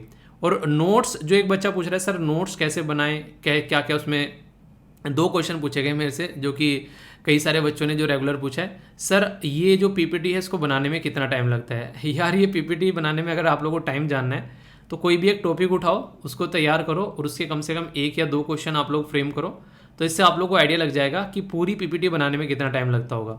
वो उससे फील भी होगा आप लोगों को कि एग्जैक्टली जो है मतलब कितना टाइम लग रहा है। इसलिए मैं कहता हूँ कि ये जो प्रोडक्ट आप लोगों के लिए बनाया जा रहा है, इसको आप लोग एज एक तरीके से नोट्स की तरीके से आप लोग इसको ले सकते हैं। इसकी पीपीटी सारी की सारी जो है मैं टेलीग्राम पर आप लोगों को प्रोवाइड करा देता हूँ फ्री ऑफ कॉस्ट, बिना मेहनत के आप लोग इसको टेलीग्राम से एंजॉय कर सकते हैं। इसके लिए आप लोगों को कोई पैसा भी नहीं पे करना है, बस एक काम करना है कि आप लोगों को रिवीजन कर लेना है इसका 2-3 बार। एग्जामिनेशन हॉल में जाकर बैठोगे तो मैं गारंटी देता हूँ अनकंफर्टेबल फील नहीं करोगे, मैक्सिमम क्वेश्चन के आंसर आप लोग कर पाओगे। 3 टेलीग्राम है, एक में नोट्स मिलते हैं, एक में आंसर राइटिंग और एक में आप लोग यहाँ पर पीडीएफ वगैरह, तो ये देख लेना, इसको अच्छे से ज्वाइन कर लेना, ठीक है। कुछ पीडीएफ आप लोगों की बची हुई हैं, उनको मैं प्रोवाइड करा दूंगा। जैसे मैंने बोला था कई सारे बिजी शेड्यूल चलते हैं, कई बार इधर उधर जाना पड़ जाता है, तो इसकी वजह से दिक्कतें देखने को मिलती है। तो टेंशन मत लेना, वो मेरी रेस्पॉन्सिबिलिटी है, आप लोग बस पढ़ाई करते रहो, ठीक है। एक क्वेश्चन है जो कि आप लोगों के लिए प्रिपेयर किया गया है यहाँ पर, एक ऑब्जेक्टिव टाइप क्वेश्चन भी। गोल्डन ट्रायंगल जो है उसके अंदर 3 कंट्री आप लोगों को देखने को मिलेगी। Iran one of the country है जो आप लोगों को गोल्डन क्रीसेंट के अंदर देखने को मिलेगी। सही आंसर क्या है यहाँ पर, ए में बोला गया ओनली 1, बी में बोला गया ओनली 2, सी में बोला गया बोथ और डी में बोला गया none of the above. A B C F D सही आंसर क्या है। अभी मैंने बोला ट्रायंगल है, एग्जामिनर सीधा सीधा बोलेगा कि चलो फसाले इसको ट्रायंगल बोलकर, पर लेकिन इसके अंदर 4 कंट्री है, ठीक है। क्रीसेंट जो है गोल्डन क्रीसेंट के अंदर ईरान है, जी हाँ बिल्कुल है, तो आंसर बी हो गया। ढंग से आप लोग इसको देख सकते हैं, कल को क्वेश्चन अगर आप लोगों से कोई पूछ ले तो आप लोगों को कन्फ्यूजन नहीं होना चाहिए इसके लिए, क्योंकि अगर कन्फ्यूजन हो गया तो फिर उस चीज़ का कोई मतलब बनता नहीं है। तो आंसर राइटिंग का भी क्वेश्चन हो गया और वैसे भी आप लोगों को नॉर्मल जो ऑब्जेक्टिव टाइप क्वेश्चन भी हो गया। अब यहाँ से अगर कोई आप लोगों से पूछ ले कि ऑपरेशन गियर बॉक्स क्या है, उसके बारे में भी आप लोग बताएंगे, हमारी कंट्री का डेटा क्या है वो भी आप लोगों को बता दिया, इसके चलते गवर्नमेंट क्या क्या सोल्यूशन निकालने की बात की जा रही है वो भी मैंने आप लोगों को यहाँ पर बता दिया। तो एक अच्छा सा आंसर आप लोग यहाँ पर लिख सकते हैं, ठीक है। और कॉन्स्टिट्यूशन एंगल भी लगा देना, जैसे आर्टिकल 47 के बारे में मैंने आप लोगों से बात की थी, ताकि इस सिचुएशन को और अच्छे से कंट्रोल किया जा सके। तो जब इस तरीके का आंसर आप लोग लिखोगे तो भला एग्जामिनर मार्क्स नहीं देगा क्या यार। मार्क्स लेना आप लोग जानते ही नहीं है, आप लोग अगर प्रैक्टिस नहीं करोगे तो मार्क्स कैसे आएंगे। तो फिर से मैं बोल दूं, अच्छे से आप लोग प्रैक्टिस करो, और जो भी आप लोग स्टेट पीसीएस की तैयारी कर रहे हैं वो क्वेश्चन को लगभग 150 शब्द में लिख लिया करो, जो यूपीएससी की तैयारी कर रहे हैं वो लगभग 250 शब्द में लिख लिया करो, ठीक है। और इसी के साथ में जो भी मेंस देने वाले हैं उनको ऑल द बेस्ट, अच्छे से मेंस दे के रहना यार, अच्छे से प्रैक्टिस करो, क्योंकि अभी कुछ 1-2 दिन बचे हुए हैं, उसमें थोड़ा सा अपने दिमाग को शांत रखने की कोशिश करना, क्योंकि बहुत बड़ा एक युद्ध चलता है जिसकी वजह से यहाँ पर पूरे लंबे समय तक उंगलियाँ दुख जाती है भाई साहब, ज़बरदस्त वाली। ठीक है, कभी एक्सपीरियंस लेना इस चीज़ का, रूम पर बैठकर 3 घंटे लगातार देखना, और फिर उसके बाद में फिर से आप लोगों को 3 घंटे लिखने हैं, समझ रहे हैं आप लोग यहाँ पर 9 से 12 और 2 से 5 कहानी ख़राब हो जाती है भाई साहब हाथों की, और दिमाग चलना हो जाता है, बंद हैंग हो जाता है। पर लेकिन कैसे रोक सकते हो आप लोग इस चीज़ को हैंग होने से, वो है प्रैक्टिस। इसलिए कहता हूँ प्रैक्टिस पर ज़्यादा से ज़्यादा फोकस दो आप लोग, ठीक है, तो वो ज़रूरी भी है।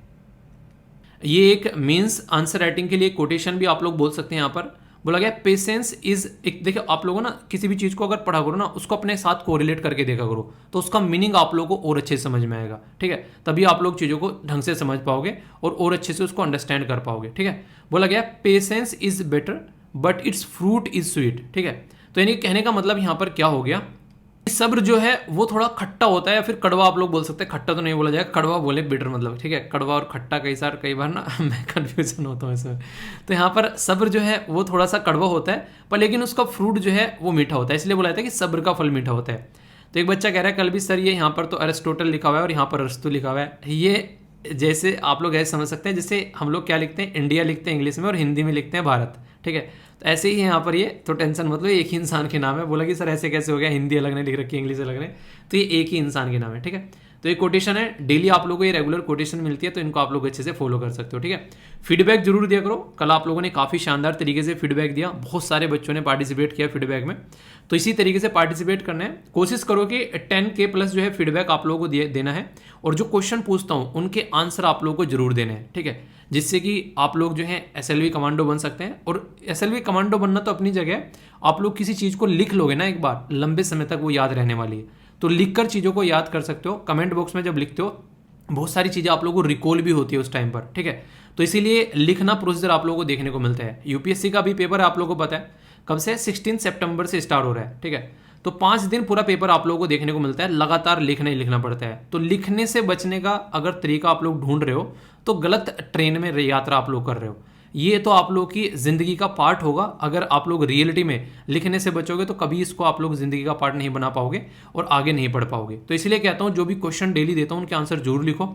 एक बच्चा जो है मुझे लिख रहा है कि सर हैप्पी टीचर्स डे, पर लेकिन सर दुख हो रहा है कि इंडिया जो है पाकिस्तान से हार गया यार गेम जो होता है ना उसको गेम की तरीके से एंजॉय किया करो। ठीक है, ऐसा नहीं मतलब हार जीत चलती रहती है, पर लेकिन ऐसा नहीं कि हार जाए तो अपने जो क्रिकेटर हैं उनको एक उल्टी सीधी चीज़ें बोलने लगते हैं। कौन कौन ऐसा है आप में से जो क्रिकेट देखना पसंद करते हैं, फिर एक तरीके से गेम देखना पसंद करता है पूरा। ठीक है, तो कोशिश ही किया करो यार, पूरा कभी मत देखा करो बैठ के, रिजल्ट देख लिया करो, क्योंकि आप लोग ना फिर उसके साथ में इतना ज़्यादा कनेक्ट हो जाते हो कि आप लोगों को भूख लगनी बंद हो जाती है। और ये ऐसा तो है नहीं 1-2 घंटे की मूवी है, तो पूरा चलता है, फिर चीज़ें लंबा काफ़ी ज़्यादा टाइम लग जाता है उसमें।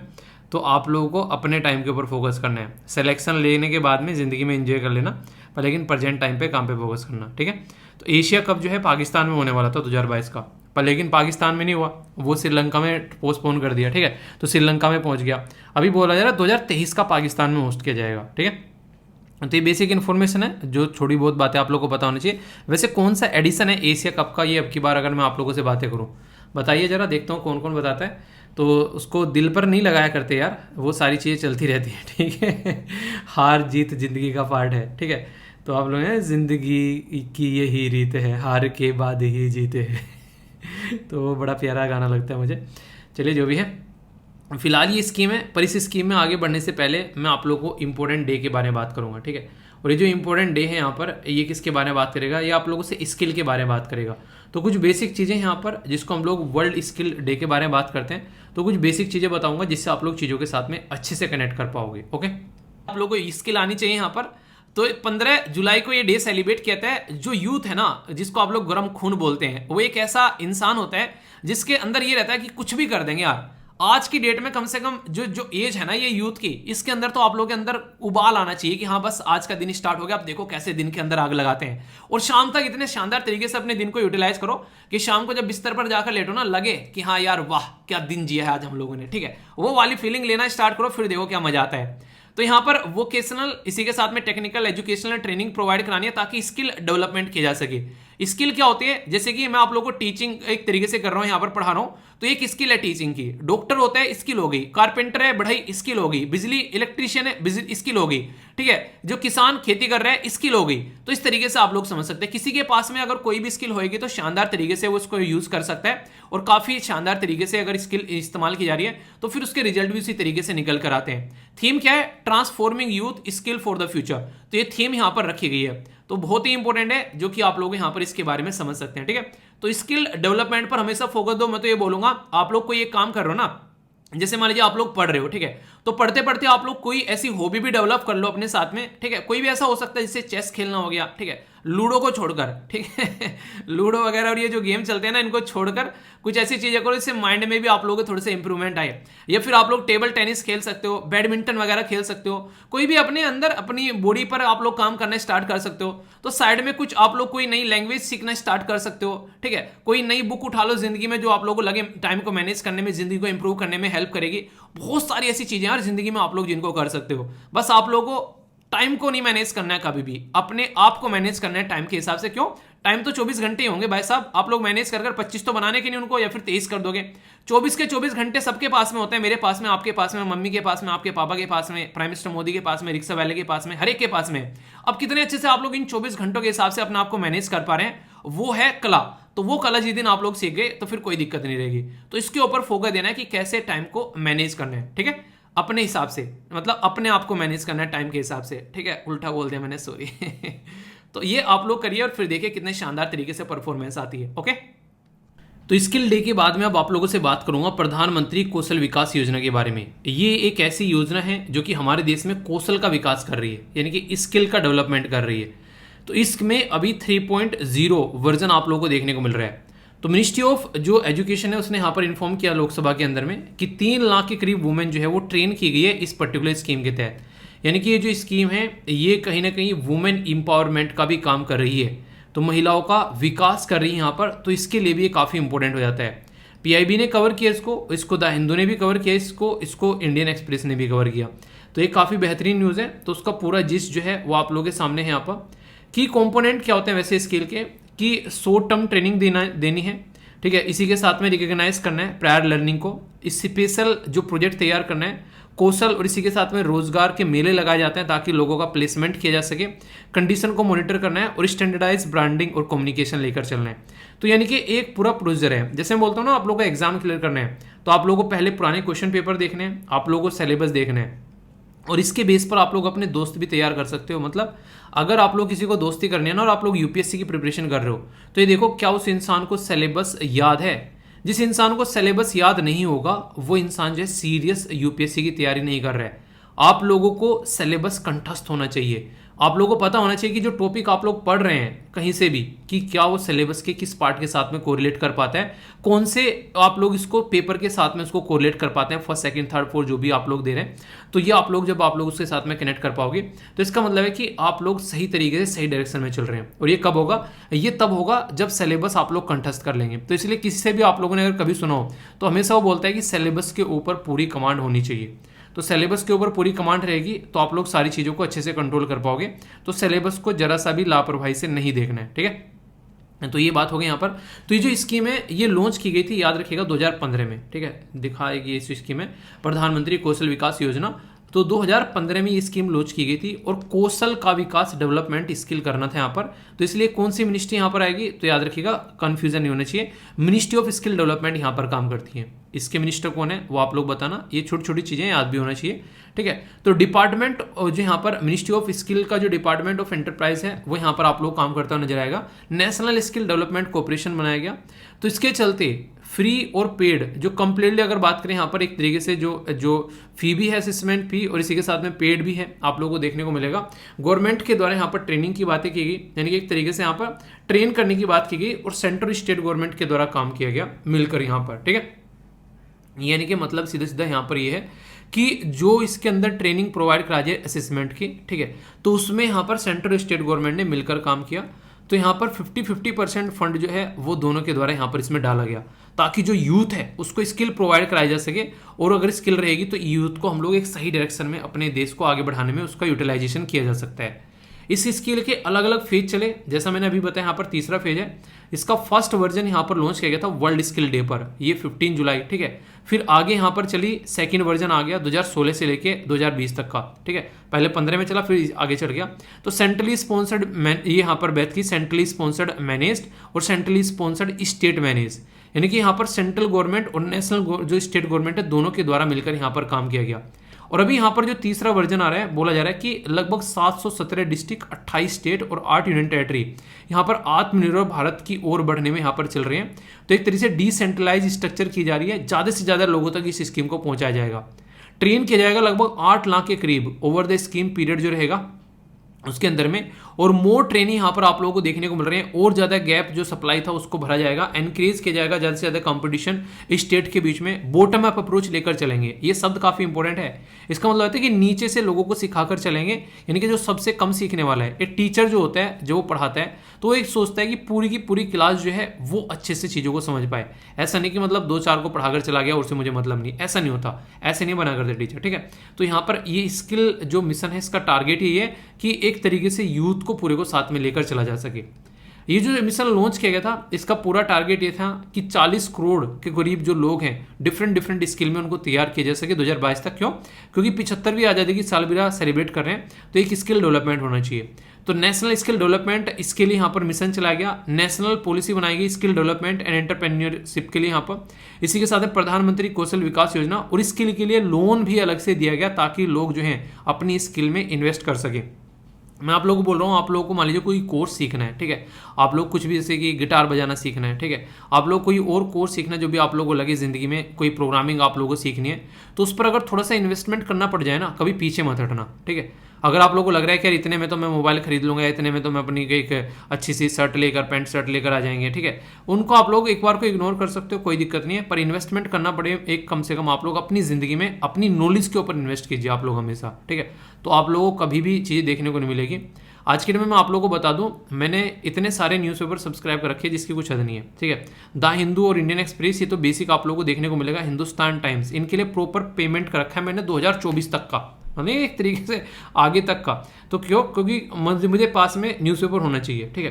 क्योंकि जो ऑफलाइन पेपर है वो मैं नहीं मंगाता हूँ, हालांकि एक आता है ऑफलाइन भी, उसका भी पीछे कॉन्सेप्ट ये था, अभी एक ऑफर चल रहा था, तो जो बेसिकली जो दूध वाला होता है, दूध वाले ने बोला कि भैया ऑफर चल रहा है न्यूज़पेपर के ऊपर में। मैंने कहा मैं तो ऑनलाइन पढ़ता हूँ।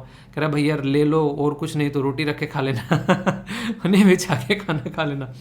मैंने कहा चलो कोई नहीं, मतलब कभी कभी ऐसा रहता है ना कि आंखें थक गई है स्क्रीन पढ़ते पढ़ते, तो फिर मैंने कहा उसको वैसे देख लेंगे। तो इंडियन एक्सप्रेस जो है वो प्रॉपर घर पर आता है, ठीक है। तो ऐसे आप लोग समझ सकते हैं। तो थोड़ा सा अगर लगे कि यार ये सारी चीज़ छोटी छोटी हैं, इससे ज़्यादा तो आप लोग क्या करोगे, एक बार घर से बाहर निकल गए, बर्गर खाना हो रहा, मूवी देखना, उसमें उड़ा दिया, कहानी खत्म हो गई जरा सी देर में, ठीक है। इससे ज़्यादा तो आप लोग पता नहीं कहाँ कहाँ पर खर्चा कर देते हो। तो अपनी इसलिए कहता हूँ पढ़ाई में आप लोगों को पीछे नहीं हटना है, अगर उसमें थोड़ा सा पैसा लग जाए कोई दिक्कत नहीं है। इंपॉर्टेंट है टॉपिक, क्यों? क्योंकि आप लोग बोल सकते हैं यहाँ पर 2017 में क्वेश्चन पूछा गया, recognise of prior learning scheme, जिसमें यहाँ पर मेंशन किया गया न्यूज़ में, तो किसके लिए? तो यहाँ पर बात की जा रही है किसके लिए, यहाँ पर स्किल एक्वायर करने की बात यहाँ पर की जा रही है। तो इससे आप लोग समझ सकते हैं डायरेक्ट आंसर हो गया यहाँ पर, बाकी फालतू की बातें यहाँ पर की जा रही है कि क्या क्या करना है, तो ये यहाँ पर आंसर नहीं है। तो आंसर क्या हो गया? आंसर यहाँ पर ए हो गया। तो आप लोगों से यूपीएससी भी यहाँ पर ऑलरेडी क्वेश्चन पूछ चुके हैं इसके बारे में, तो इतनी इंपॉर्टेंट यहाँ पर ये स्कीम है। अगर बात करें यहाँ पर स्किल जो, अगर स्किल इंडिया मिशन के बारे में, तो इसके बारे में बेसिक इन्फॉर्मेशन है। नेशनल स्किल जो डेवलपमेंट, जो नेशनल स्किल डेवलपमेंट मिशन, इसी के साथ में यहाँ पर बात की है national policy for skill development enterprise 2015, यहाँ पर प्रधानमंत्री कौशल विकास योजना और स्किल लोन, ये सारी चीज़ें आप लोगों को देखने को मिल रही हैं। तो कौन से इनिशिएटिव है इसके बारे में, तो सारे के सारे इनिशिएटिव है, अभी मैंने बताया। तो ऐसे क्वेश्चन आप लोगों से बनते हैं एग्जाम में डायरेक्ट, ठीक है। इसी के साथ में एक और है यहाँ पर कि लॉन्ग टर्म ट्रेन, यहाँ पर एक लॉन्ग टर्म ट्रेनिंग होनी, कौशल एंड रोजगार मेला, प्लेसमेंट असेसमेंट और रिकग्नाइज ऑफ जो प्रायर लर्निंग है उसके बारे में बात की जा रही है। तो कौन से यहाँ पर करेक्ट स्टेटमेंट है अगर आप लोगों से पूछा जाए, तो अभी मैंने आप लोग क्या बताया था यहाँ पर, ये सारे बताए थे यहाँ पर, ठीक है। तो क्या क्या यहाँ पर इसके की कंपोनेंट है, तो उन्हीं की कंपोनेंट के ऊपर क्वेश्चन आप लोगों से पूछ लिया। तो आंसर इस तरीके से भी आप लोग यहाँ पर इसको बोल सकते हैं। तो कोई कंफ्यूजन नहीं होना चाहिए, यहाँ पर शॉर्ट टर्म ट्रेनिंग की बात की जा रही है, ना कि लॉन्ग टर्म ट्रेनिंग की। तो पहली स्टेटमेंट क्या होगी, गलत होगी, यहाँ पर पहले गलत होगी, तो आंसर बी हो गया। तो डायरेक्ट क्वेश्चन आप लोगों से पूछ जा रहे हैं कि एग्जाम में नहीं, तो टॉपिक को तैयार करना है अच्छे से। इंटरेस्टिंग क्वेश्चन है, एक सेकंड में आप लोग इसको पकड़ लोगे। प्रधानमंत्री कौशल 2018 में पूछा गया, देखो आप लोग बोलते हो क्वेश्चन पूछा गया यूपीएससी में, ministry of labour and entrepreneur के एम्प्लॉयमेंट के अंदर में आती है। मैंने क्या बताया अभी, मिनिस्ट्री ऑफ स्किल डेवलपमेंट के अंदर में आती है। पहली स्टेटमेंट गलत हो गई, पहली स्टेटमेंट गलत हो गई, दोनों आपस में गैप हो गए, ठीक है। इस तरीके से आप लोग देखिए, बाकी की दोनों स्टेटमेंट जो है वो बिल्कुल करेक्ट है, आंसर सी हो गया। तो टॉपिक को मैं हमेशा ऐसे बोलता हूँ, इस तरीके से तैयार करके चलो ताकि सारी चीज़ें जो हैं वो साइड में धरी की धरी रह जाए, ठीक है। एक डायलॉग आप लोगों ने सुना होगा, an apple a day keeps the doctor away, यानी कि डेली अगर आप लोग एक एप्पल खाते हैं तो आप लोग कभी डॉक्टर के पास नहीं जाएंगे, ऐसी बातें बोली जाती है। यानी कि इतना अच्छा माना जाता है एप्पल। और आप लोगों ने देखा होगा एप्पल का जो प्राइस है, यानी कि जो भाव है, वो रेयरली 100 के नीचे आता है। मैक्सिमम टाइम आप लोगों को 100 से ऊपर ही देखने को मिलता है। इसलिए एप्पल जो है वो कई बार अमीरों का फ्रूट भी बोला जाता है, जबकि जो आम है उसको तो आम आदमी भी खा लेता है आराम से, ठीक है। पर एप्पल जो है और अनार जो है, ये दो चीज़ें ऐसी हैं कि इंसानों को अगर खाने को मिलती है तो अक्सर बीमारी के टाइम पर खाने को मिलती है, या फिर एक ऐसा अमीर आदमी जो कि रेगुलर उसको खा सकता है, कि ठीक ठाक परिवार से आता है। तो ये गाँव में तो खासकर अगर देखा जाए तो नॉर्मली ये पैटर्न आप लोगों को देखने को मिलते हैं। सिटीज़ में आदमी थोड़ा सा हेल्थ का ध्यान रखने के लिए कॉन्शियस हो गए, क्योंकि जो बॉडी है उसको रेस्ट ज़्यादा मिलता है। गांव में जो है फिजिकल एक्टिविटी ज़्यादा हो जाती है। तो बहुत सारे ऐसे इश्यूज़ हैं। ये तो हो गई एप्पल की बात। आप में से कितने ऐसे लोग हैं जो डेली रेगुलर एक एप्पल खा पाते हैं? है कोई ऐसा? एक और अगर खाने के बारे में बात बताऊंगा अभी आप लोगों को, छोटी सी एक, जो कि अपनी लाइफ में इंक्लूड कर सकते हैं। एक बच्चा बोल भी रहा था कि सर जैसे कि हम लोग लाइब्रेरी में पढ़ते हैं जाकर, तो हम लोग क्या कर सकते हैं? तो बहुत सारे लोग हैं, कई सारे तरीके अपना सकते हैं आप लोग यहाँ पर। जैसे कि जब आप लोग पढ़ने बैठें, आप लोग क्या करो, मूंगफली जो है ना बहुत ही अच्छा सोर्स है, मूंगफली आप लोग यूज़ कर सकते हो। और मूंगफली भी क्या करना है आप लोगों को, ऐसा नहीं कि आप लोगों को जो मार्केट से लेकर आनी है, कि जो यानी तली हुई मूंगफली ऐसी लेकर आनी है, नहीं। कच्ची मूंगफली का पैकेट लेना, बड़ा ही सस्ता सा आ जाएगा, और घर पर लाकर उसको भून लेना। आप लोगों को अक्सर मैं बोलूँ, मैं जैसे कोई काम करता हूँ और मुझे लगता है कि लंबे समय तक बैठना है, तो मूंगफली और मखाने जो हैं, ये दो चीज़ें ऐसी हैं जो कि आप लोगों को जब भी आप लोग खाओगे थोड़ा सा भी, तो आप लोगों की बॉडी जो है जल्दी ही एक तरीके से आप लोगों को भूख कम लगेगी काफ़ी ज़्यादा, और आप लोगों के अंदर एनर्जी जो है वो मेंटेन रहेगी। और सबसे बड़ी चीज़ क्या है इन दोनों की, मूंगफली और मखाने की, ये आप लोगों का फैट नहीं बढ़ने देता, ठीक है। और आप लोगों को काफ़ी एक हेल्दी, जो एक आप लोग बोल सकते हैं कि एक डाइट में इसको काउंट किया जाता है, ठीक है। तो और बाकी अपना वाटर इनटेक जो है, इनके पानी जो है बराबर पीते रहिए, तो कोई दिक्कत देखने को नहीं मिलेगी, ठीक है। अभी एप्पल के बारे में जो दिक्कत निकल कर आ रही है, ये आ रही है हिमाचल प्रदेश से। हिमाचल प्रदेश से मतलब अगर आप लोग बात करेंगे तो हिमाचल प्रदेश जो है हमारे देश में, हिमाचल प्रदेश हो गया, जम्मू एंड कश्मीर हो गया, ये जो रीजन है हमारे केस में एप्पल को उगाने के लिए गढ़ माने जाते हैं। गढ़ मतलब जहाँ पर काफ़ी लार्ज स्केल पर चीज़ें जो हैं वो उगाई जाती हैं। पर लेकिन दिक्कत क्या है, एक इंसान को मैं बोलूँ कि एक बच्चे को अपना मोबाइल नंबर दे दो और बोलूँ कि यार तू मेरे साथ में बात कर लेना, जब भी कोई टेंशन हो, टेंशन फ्री होकर बात करना, आराम से तुम्हारी टेंशन जो है मैं सुलझा दूंगा। दूसरा बच्चा मांग रहा है, उसको मैं दे नहीं रहा हूँ नंबर, मैं कह रहा हूँ कि नहीं उसी को दूंगा, बस उसी से बात करूंगा। तो ये क्या हो गया, गलत बात है ना। अभी दिक्कत क्या देखने को मिल रही है, जम्मू एंड कश्मीर में जो एप्पल बेचने वाले लोग हैं उनको MSP दिया जा रहा है, यानी कि मिनिमम सपोर्ट प्राइस, यानी कि उनका जो एप्पल है एक पर्टिकुलर भाव में मार्केट में बेचा जाता है। हालांकि उसके पीछे रीज़न था, जब से वहाँ पर आर्टिकल 370 जो है वो चेंज किया गया, तब से लेकर वहाँ पर एप्पल की खेती भी बर्बाद हो रही थी। वैसे तो लोग बेसिकली दिक्कत में आ रहे थे, तो इसलिए उसको मिनिमम सपोर्ट प्राइस दिया गया। पर लेकिन अगर हिमाचल प्रदेश के बारे में बात करते हैं, वहाँ पर काफ़ी लंबे समय से, लगभग 1970s 80s से लेके एप्पल उगाने वालों के लिए बहुत बड़ी सपोर्ट प्रोवाइड करवाई गई। जैसे कि उनको जो नहीं नर्सरी में उगाए गए सेटअप दिए गए, उनको प्लांट्स दिए गए उनको, ताकि ज़्यादा से ज़्यादा लोग उसको उगा सकें। ट्रांसपोर्ट में सब्सिडी दी गई उनको, कार्टून दिए गए उनको, ये इस तरीके से नहीं है जिसमें सामान रखा जाता है, इसको बेसिकली एप्पल जो रखा जाता है इसको कार्टून बोलते हैं यहाँ पर। इसी के साथ में उनको कई सारे कंसेशन दिए गए उनके टूल पर। इसी के साथ में स्पेशल मॉनेटरी यानी कि पैसों की भी हेल्प दी गई, जो कि गरीब और जो दलित जो किसान था एप्पल उगाने वाला। तो बहुत सारे ऐसे इनिशिएटिव स्टार्ट किए गए। तो जब तुम ऐसे इनिशिएटिव स्टार्ट कर रहे हो तो इसका मतलब क्या है, इसका मतलब तो है कि तुम चाह रहे हो कि राज्य के अंदर ज़्यादा से ज़्यादा लोग जो हैं वो एप्पल उगाने लगे। और ये कब किए तुमने, 1970s और 80s में किए। अभी हम लोग कहाँ हैं, हम लोग अभी हम लोग यहाँ पर 2022 में बैठे हुए हैं। तो यानी कहने का मतलब है कि पिछले 40 से 50 सालों में आप लोगों ने पूरा सपोर्ट प्रोवाइड कराया कि लोग जो हैं वो एप्पल की खेती करने लगे। और हुआ भी यही, दबाकर लोगों ने यहाँ पर एप्पल की जो है वो खेती स्टार्ट कर दी हिमाचल प्रदेश के अंदर में। आज की डेट में काफ़ी लार्ज स्केल पर यहाँ पर एप्पल की खेती होती नजर आती है। तो अभी यहाँ पर कुछ चेंज होते हैं, जिसकी वजह से हिमाचल प्रदेश के जो एप्पल उगाने वाले जो लोग हैं वो सड़कों पर उतर आते हैं। उनको काफ़ी सारी दिक्कतें देखने को मिल रही हैं। उसके कुछ रीज़न है जो दिक्कतें देखने को मिल रही हैं। एप्पल बेचने के दो तरीके हैं। एक तो आप लोग जो बड़े जो खरीदार हैं, मार्केट के जो बिग प्लेयर हैं, उनको बेच लें। दूसरे आप लोग अपनी लोकल मार्केट में बेच लें। तो यहाँ पर दिक्कतें क्या हैं जो सबसे बड़ी अभी निकल कर आ रही है, यहाँ पर एक तो सबसे बड़ी जो चीज़ निकल कर आ रही है, लोग इसलिए यहाँ पर प्रोटेस्ट कर रहे हैं कि उनका इनपुट कॉस्ट जो है वो काफ़ी ज़्यादा बढ़ गया है। यानी कि जो एप्पल को उगाने के लिए फर्टिलाइजर हो गया, इंसेक्टिसाइड हो गया, या फिर यहाँ पर फंगीसाइड्स हो गया, यानी कि जो ये भी यहाँ पर जो चीज़ यूज़ करते थे उनका प्राइस जो है लगभग 300% बढ़ गया है, इनको उगाने का प्राइस।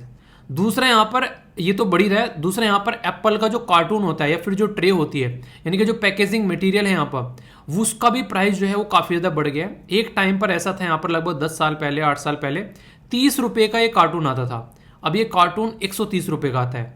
तो आप लोग सोचो कि यहाँ पर ये जो कार्टून है 130 रुपये का बढ़ गया है, और अभी यहाँ पर जो जीएसटी इस कार्टून के ऊपर जो पहले 12% लगती थी, अब वही जीएसटी यानी कि गुड्स एंड सर्विस टैक्स 6% और बढ़ा दिया, यानी कि 18% कर दिया। तो यानी कि गवर्नमेंट क्या चाह रही है, गवर्नमेंट चाह रही है कि इस तरीके के जो कार्टून है उसमें रखकर जो है ये एप्पल जो है न बेचे जाएं, क्योंकि इस तरह के कार्टून में जाते हैं तो वो लोकल मार्केट में जाते हैं, और जब फुल पैकेजिंग होकर जाती है तो यहाँ पर बड़े बड़े प्लेयर खरीद के लेकर जाते हैं, तो मार्ट में बिक रहे हैं, कहीं और बाहर सप्लाई हो रहे हैं, तो वो फिर वो काम होता है। तो गवर्नमेंट चाहती है कि जो बिचौलिया है जो ये कार्टून बनाते हैं उनको बीच में से निकाला जाए। पर लेकिन इसकी वजह से किसानों को क्या दिक्कत हो रही है, किसान ये बोल रहे हैं कि जो बिग प्लेयर हैं जिनको आप लोग बेचते हैं कि उन बिग प्लेयर को लाकर आप लोगों को एप्पल बेचना है, तो लार्ज स्केल में जो है एप्पल आप लोग बेच सको अच्छे लेवल पर, वो सारे के सारे ये बोलते हैं कि हम लोग को क्वालिटी वाला एप्पल चाहिएगा। जबकि लोकल मार्केट में ये जो थे लो क्वालिटी का एप्पल भी निकाल पाते थे, और वहाँ पर सारे एप्पल जो है इनको हाई क्वालिटी के निकालने पड़ेंगे। तो ये काफ़ी बड़ी यहाँ पर दिक्कत देखने को मिल रही है, जिसकी वजह से ये इशू निकल कर आ रहा है। यानी कि ये माना जा रहा है कि अगर यहाँ पर यही कंडीशन बनी रही तो खेती करने वाले एप्पल के जो खेती करने वाले जो लोग हैं वो परेशान हो जाएंगे। ठीक है, एक तो एप्पल उधर है, आप लोगों को आईफोन देखने को मिल रहा है, और एक एप्पल ये है। ठीक है, तो यहाँ पर किसान जो है इस एप्पल को लेकर परेशान है, और वहाँ पर जो एप्पल कंपनी है वो मजे ले रही है। उसकी इकोनॉमी, उसकी जो पावर है उसकी ट्रिलियंस में आप लोगों को देखने को मिलेगी। हमारे अगर बात करें नॉर्मल ना कि एक तरीके से किसी देश की इकोनॉमी कितनी है, तो आप लोग अपने देश की इकोनॉमी कितनी है बताइए ज़रा। हमारे देश की इकोनॉमी कितनी है, 1 ट्रिलियन, 2 ट्रिलियन, 3 ट्रिलियन, बताइए चलिए देखता हूँ कौन कौन बताता है। अभी फिलहाल के टाइम पर जो एप्पल की जो खेती है उससे 5,500 करोड़ रुपए की इकोनॉमी जनरेट होती है, आप लोग समझ सकते हैं। तो इतनी पावरफुल यहाँ पर ये आज के डेट में खेती की जाती है। तो ऐसी खेती में अगर आप लोग इस तरीके से लापरवाही बरतोगे तो लोग जो है वो काफ़ी फ्रस्ट्रेट होंगे, परेशान होंगे, और इसका खामियाजा फिर आप लोगों को ही भुगतना पड़ेगा। तो ये बातें यहाँ पर बोली जा रही है। आप लोग कितने सहमत हैं इस चीज़ से यहाँ पर कि जो सही कर रही है गवर्नमेंट की यहाँ पर जम्मू एंड कश्मीर के अंदर में मिनिमम सपोर्ट प्राइस दे रही है, और यहाँ पर मिनिमम सपोर्ट प्राइस दे नहीं रही है। अब कई सारे लोग ये बोलेंगे सर ये मिनिमम सपोर्ट प्राइस का फ़ायदा क्या होता है। मान लीजिए मैं एप्पल बेचने वाला एक किसान हूँ, अब मुझे एप्पल बेचने हैं, तो मुझे एप्पल बेचने हैं तो सबसे बड़ी बात जो देखने को मिलेगी, यहाँ पर मार्केट में एक प्राइस डिसाइड कर रखा है कि इस प्राइस पर एप्पल जो है वो खरीदे जाएंगे। यानी कि वो प्राइस जो है कि 150 रुपये से किलो से नीचे जो है एप्पल मार्केट में आप लोगों को नहीं बेचने हैं।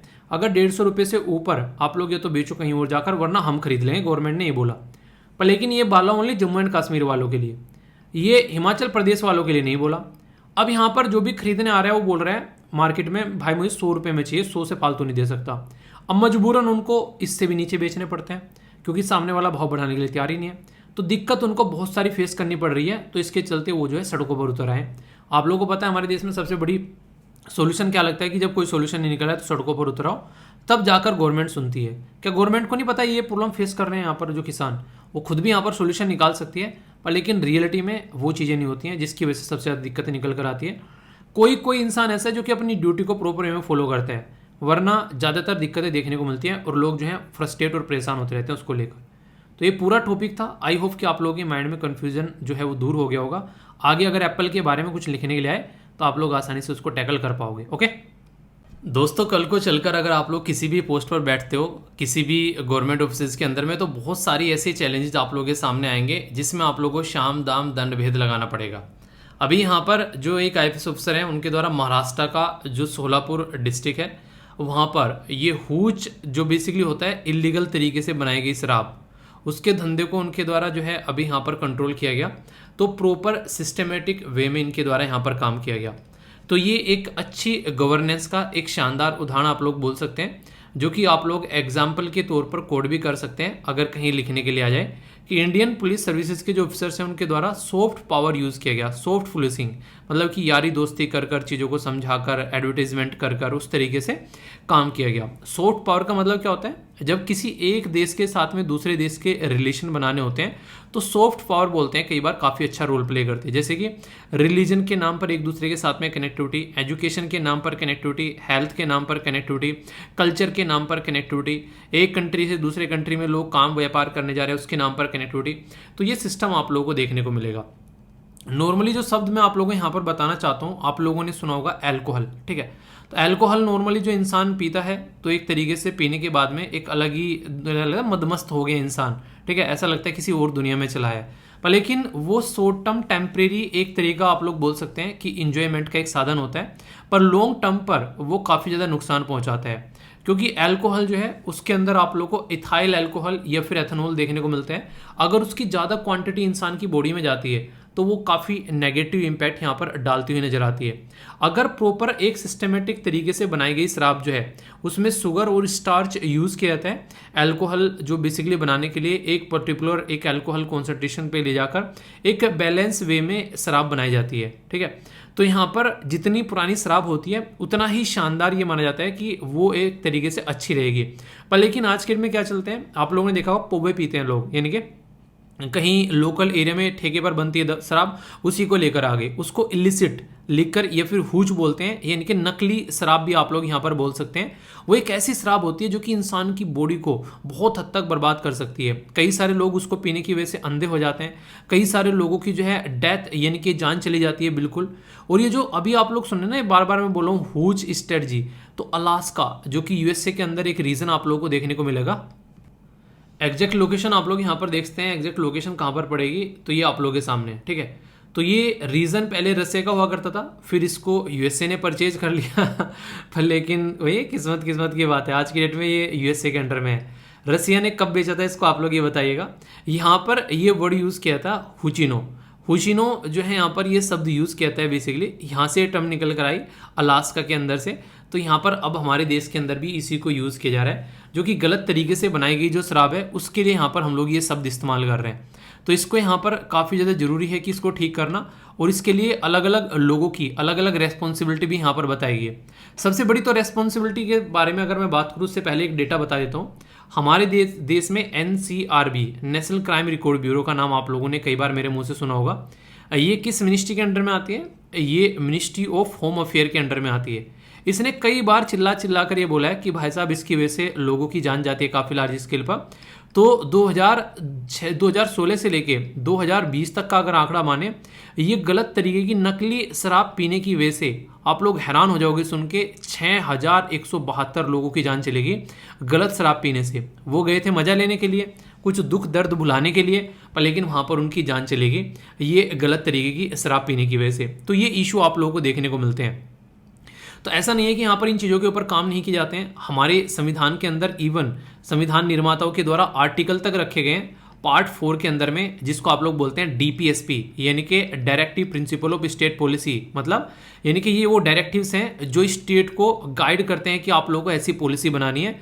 तो उसमें जो आर्टिकल 47 है ये आप लोग याद रख लेना। किसी भी नशीले पदार्थ के बारे में कुछ लिखने के लिए आ जाए तो आप लोग इसको वहाँ पर यूज़ कर सकते हैं, यानी कि ये शब्द वहाँ पर इस्तेमाल किया जा सकता है, ये पर्टिकुलर आर्टिकल वहाँ पर इस्तेमाल किया जा सकता है, ठीक है। इसी के साथ में यहाँ पर अगर कल को कोई भी दिक्कत देखने को मिलती है तो पुलिस जो है उसको बेसिकली काफ़ी बड़ा रोल प्ले करना होता है कि कैसे इसको कंट्रोल करना है। तो पुलिस में यहाँ पर प्रॉपर डायरेक्शन, प्रॉपर ड्यूटी दी जाती है। करप्शन, जैसे कि बिहार में, गुजरात में आप लोग जाओगे तो शराब पीना जो है वो गलत है, यानी कि एक तरीके से इलीगल माना जाता है। यहाँ पर नीतीश कुमार साहब के द्वारा तो यहाँ पर ड्रोन तक लगा दी कि कोई शराब पीता हुआ देखा गया तो ड्रोन से पकड़ लो उसको, ठीक है। तो ये कंडीशन आप लोग यहाँ पर देख सकते हैं। तो ये गलत तरीके की शराब से लोगों को बचाने के लिए शाम दाम दंडभेद लगाए जाते हैं, ऐसा नहीं कि हवा में बातें चल रही है। तो यहाँ पर मीडिया काफ़ी बड़ा रोल प्ले करती है कि कैसे इसको कंट्रोल करना है। तो इस तरीके से भी आप लोग समझ सकते हैं, यानी कि बहुत सारे ऐसे तरीके खोजने की कोशिश की जाती है और अलग अलग यहाँ पर ऑपरेशन भी चलाए गए। ऑपरेशन परिवर्तन चलाया गया, इसी मुद्दे को ध्यान में रखते हुए पब्लिक में कैंपेन कराए गए, रिहेबिलिटेशन प्रोसीजर के लिए काम किया गया। तो बहुत सारे ऐसे मुद्दे आप लोगों को देखने को मिलेंगे जिन पे काम किया गया, ठीक है। तो तो ये कुछ चीज़ें हैं यहाँ पर कि पुलिस किस तरीके से यहाँ पर काम कर सकती है, स्टेट गवर्नमेंट या फिर कैसे यहाँ पर सेंट्रल गवर्नमेंट जो है वो लायबल है यहाँ पर इन चीज़ों के लिए, और क्या क्या मुद्दे हैं यहाँ पर, मीडिया कैसे, मिनिस्टर, एमएलए, ये भी यहाँ पर काफ़ी बड़े रेस्पॉन्सिबल है। अभी दिल्ली के अंदर आप लोग देखो इसको लेकर काफ़ी बड़ा मुद्दा हो गया। तो रेस्पॉन्सिबिलिटी के तरीके से काम नहीं करेंगे तो फिर ऐसे रिजल्ट आप लोगों के सामने निकल कर आएंगे। ठीक है, तो आप लोग खुद सोचिए यार, एक इंसान जो है वो शराब पिए पड़ा हुआ है देश के अंदर में, और एक इंसान जो है वो अपने काम पर लगा है, तो कौन सा देश जो है वो ज़्यादा प्रोडक्टिव रहेगा? देश की भी प्रोडक्टिविटी कम होती है अगर नशीले पदार्थ के सेवन लोग जो है करते हैं, देश की प्रोडक्टिविटी घटती है इससे। आप लोगों ने उड़ता पंजाब मूवी देखी है तो उसमें क्या क्या इशू निकल कर आ रहे हैं। इवन कई जगह कई सारी ऐसी जो एक तरीके से लड़कियां भी हैं आज के डेट में, ये माना जा रहा है कि वो भी काफ़ी लार्ज स्केल पर यहाँ पर जो ड्रिंकिंग और स्मोकिंग करती हुई पाई जाती हैं। यानी कि एक तरीके से जो कल्चर जो आज के डेट में ओटीटी प्लेटफॉर्म हो गए, सोशल मीडिया प्लेटफॉर्म हो गए, इनको देख देख कर लोग जो हैं वो एक अलग ही तरीके की ज़िंदगी जीना पसंद कर रहे हैं। तो इसके चलते यहाँ पर ये इशू देखने को मिल रहे हैं, जिसके चलते लोगों को अवेयर करना चाहिए और इसके ऊपर काम करना चाहिए, वरना आने वाले टाइम में ये इशू बहुत बड़ा देखने को मिलेगा। क्योंकि 6000 लोगों की जान तो अभी मैंने आप लोगों को बता दी, तो और भी नंबर बढ़ सकते हैं ये। ठीक है, तो इसके ऊपर काम करना काफ़ी ज़्यादा जरूरी है। तो ये पूरा एक आर्टिकल था। बाकी आर्टिकल 47 जो है वो मैंने आप लोगों को बताया, वो याद रखेगा, डीपीएसपी के अंदर में आता है। वैसे डीपीएसपी के अंदर में किस आर्टिकल से किस आर्टिकल तक आर्टिकल आते हैं, क्या आप लोगों को पता है? तो इसके बारे में बताइएगा। एक जो आर्टिकल है जो मैं आप लोगों से पूछना चाहता हूँ, जब कोई जो महिला होती है उसको मैटरनिटी लीव दी जाती है, यानी कि बच्चा पैदा होने के बाद में एक छुट्टी के लिए एक लीव दी जाती है, मतलब छुट्टी दी जाती है, तो कौन से आर्टिकल के अंदर मेंशन है इसके बारे में? ये आर्टिकल कई सारे स्टेट पीसीएस में रिसेंटली अभी पूछा गया। और अगर वुमेन इंपावरमेंट के बारे में कुछ लिखने के लिए आए और अपने संविधान का एंगल आप लोगों को कुछ लिखना है, तो ये आर्टिकल भी आप लोग वहाँ पर मेंशन कर सकते हैं, अनुच्छेद। तो इसलिए कुछ ऐसे इंपॉर्टेंट आर्टिकल है जो आप लोग याद रखिए हमेशा। एक छोटी सी बात बोलूँ मैं आप लोगों को, कुछ टॉपिक्स ऐसे हैं जो आप लोगों को अच्छे से तैयार कर लेने चाहिए किसी भी एग्जाम के लिए, जो रिसेंटली अभी आप लोगों के एग्जाम आने वाले हैं, जैसे कि सिटीजनशिप अमेंडमेंट एक्ट। क्यों? क्योंकि आप लोगों को पता है काफ़ी ज़्यादा न्यूज़ में था ये, तो इसके चलते आप लोगों को ये टॉपिक तो तैयार करना है। इसी के साथ में पॉलिटी का टॉपिक जो है वो सिटीजनशिप आप लोगों को तैयार हो जाना चाहिए। पार्ट सेकंड में अगर ये बता दिया, पार्ट थर्ड में आप लोगों को फंडामेंटल राइट सारे ही कवर करने हैं काफ़ी डिटेल में, इसीलिए पॉलिटी में काफ़ी डिटेल में पढ़ा रखे हैं। पार्ट 4 में आप लोग जाएंगे तो डीपीएसपी बहुत ज़्यादा न्यूज़ में है अभी। फंडामेंटल ड्यूटी के ऊपर बहुत सारी बातें अभी की गई यहाँ पर कि फंडामेंटल ड्यूटी को कैसे इंप्लीमेंट करना है, उसके ऊपर बात की गई। प्रेसिडेंट के इलेक्शन अभी हुए हैं, उसके बारे में, वाइस प्रेसिडेंट के इलेक्शन अभी आप लोगों को देखने को मिले हैं, जहाँ जहाँ पर भी नई नई अपॉइंटमेंट हुई हैं उसके बारे में। लोकपाल लोकायुक्त जो है काफ़ी ज़्यादा न्यूज़ में है रिसेंटली अभी केरला की वजह से, आप लोग इसको भी समझ सकते हैं यहाँ पर। तो ये कुछ ऐसी चीज़ें हैं जिनके बैकग्राउंड से क्वेश्चन आप लोग मेंस में भी आप लोग के आंसर राइटिंग के क्वेश्चन आ सकते हैं। ठीक है, तो इसलिए यहाँ पर जब भी ये टॉपिक पढ़ाता हूँ उनको ध्यान से सुना करो, ताकि लंबे समय तक आप लोग उनको याद रख पाओ। ओके, इंपॉर्टेंट न्यूज़ है इन्वायरमेंट के बारे में। कई बार आप लोगों से ऐसे क्वेश्चन जो हैं वो पूछ लिए जाते हैं, और यहाँ पर बात की जा रही है क्लाइमेट जस्टिस के बारे में। क्लाइमेट जस्टिस का क्या मतलब है? अगर आप लोगों से पूछें हमारे संविधान के अंदर, प्रीएम्बल के अंदर कौन कौन से जस्टिस रखे हुए हैं, तो आप लोगों ने देखा होगा कि सोसाइटी के लिए जस्टिस, इकोनॉमी के लिए जस्टिस। तो इस तरीके के जस्टिस जो हैं वो आप लोगों को अपने देश के प्रीएम्बल के अंदर में देखने को मिलेंगे। यानी कि जो हमारे देश का जो इंडियन कॉन्स्टिट्यूशन का जो प्रीएम्बल है उसके अंदर में ये सारी चीज़ें आप लोगों को यहाँ पर देखने को मिल जा रही है। तो इसका मतलब क्या हो गया? इसका मतलब ये होगा कि ऑलरेडी हमारे संविधान के अंदर में इन सब चीज़ों के बारे में मेंशन किया गया है कि हाँ इस तरीके के जस्टिस जो हैं वो आप लोगों को मिलने चाहिए। तो जस्टिस 3 तरीके के दे रखे हैं प्रीएम्बल में, ये आप लोग याद रखिएगा, और उसके ऊपर क्वेश्चन भी पूछे जा चुके हैं, सोशल जस्टिस, इकोनॉमिक जस्टिस और पॉलिटिकल जस्टिस। ठीक है, तो इसीलिए यहाँ पर आप लोगों से जब क्वेश्चन पूछे जाते हैं, प्रीएम्बल बहुत अच्छा टॉपिक है, और पॉलिटी में जब मैंने आप लोगों को पढ़ाया था इसीलिए डिटेल में पढ़ाया था। तो ये छोटी छोटी बातें हैं जो आप लोग यहाँ पर याद रख सकते हैं। ठीक है, इसी तरीके से अगर कोई आप लोगों से पूछे यहाँ पर, जो अगर पूछे यहाँ पर, जैसे कि आप लोगों ने देखा होगा जब प्रीएम्बल आप लोगों ने पढ़ा होगा, तो सोशलिस्ट, सेक्युलर, डेमोक्रेटिक, रिपब्लिक, ये शब्द जो हैं वो आगे पीछे लगाने के लिए आ जाते हैं। ठीक है, ये कौन सा पहले आएगा कौन सा बाद में आएगा, तो ये आप लोग देखेगा। हमारे प्रीएम्बल के अंदर में एक डेट मेंशन है, वो डेट कौन सी है ये आप लोगों को बताना है। ये सारे क्वेश्चन एग्जाम में पूछे जा चुके हैं। तो वहां पर 3 जस्टिस होते हैं। अब मैं चौथे जस्टिस की बात कर रहा हूं, जिसको आप लोग क्लाइमेट जस्टिस बोलते हैं, यानी कि क्लाइमेट को लेकर लोगों के लिए जस्टिस के बारे में यहाँ पर बात की जा रही है। इसके बारे में इंडिया ने अपनी जो आवाज उठाई थी कि भाई साहब ऐसा कुछ कर लो यार, तो कॉन्फ्रेंस ऑफ पार्टी 26 जो ग्लासगो में हुई थी, वहां पर इंडिया के द्वारा आवाज उठाई गई थी। क्यों? क्योंकि आज की डेट में अगर कहीं पर बाढ़ आती है, एक है करोड़पति और एक है यहाँ पर रोडपति, तो दोनों में कौन सबसे ज्यादा दिक्कत में आएगा? यानी कि एक तो सड़क पे सो रहा है और एक जो है महलों में सो रहा है, तो उस एरिया में अगर बाढ़ आती है तो किसके ऊपर ज्यादा इंपैक्ट पड़ेगा? तो सीधी सीधी बात है, रोडपति जो है वो एक तरीके से गड्ढे में चला जाएगा।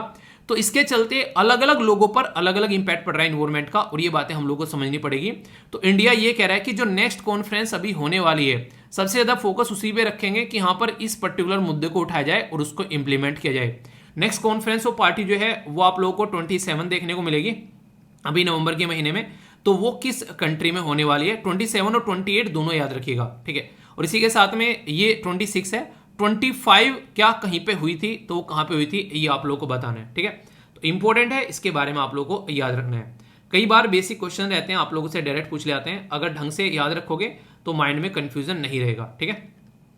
आगे चलते हैं, ये भी इन्वायरमेंट के बारे में ही है। आज के डेट में हम लोग खुद आसपास में काफी सारा इन्वायरमेंट जो है वो बर्बाद कर रहे हैं। तो यहां पर बात की जा रही है सस्टेनेबल रिकवरी प्लान के बारे में।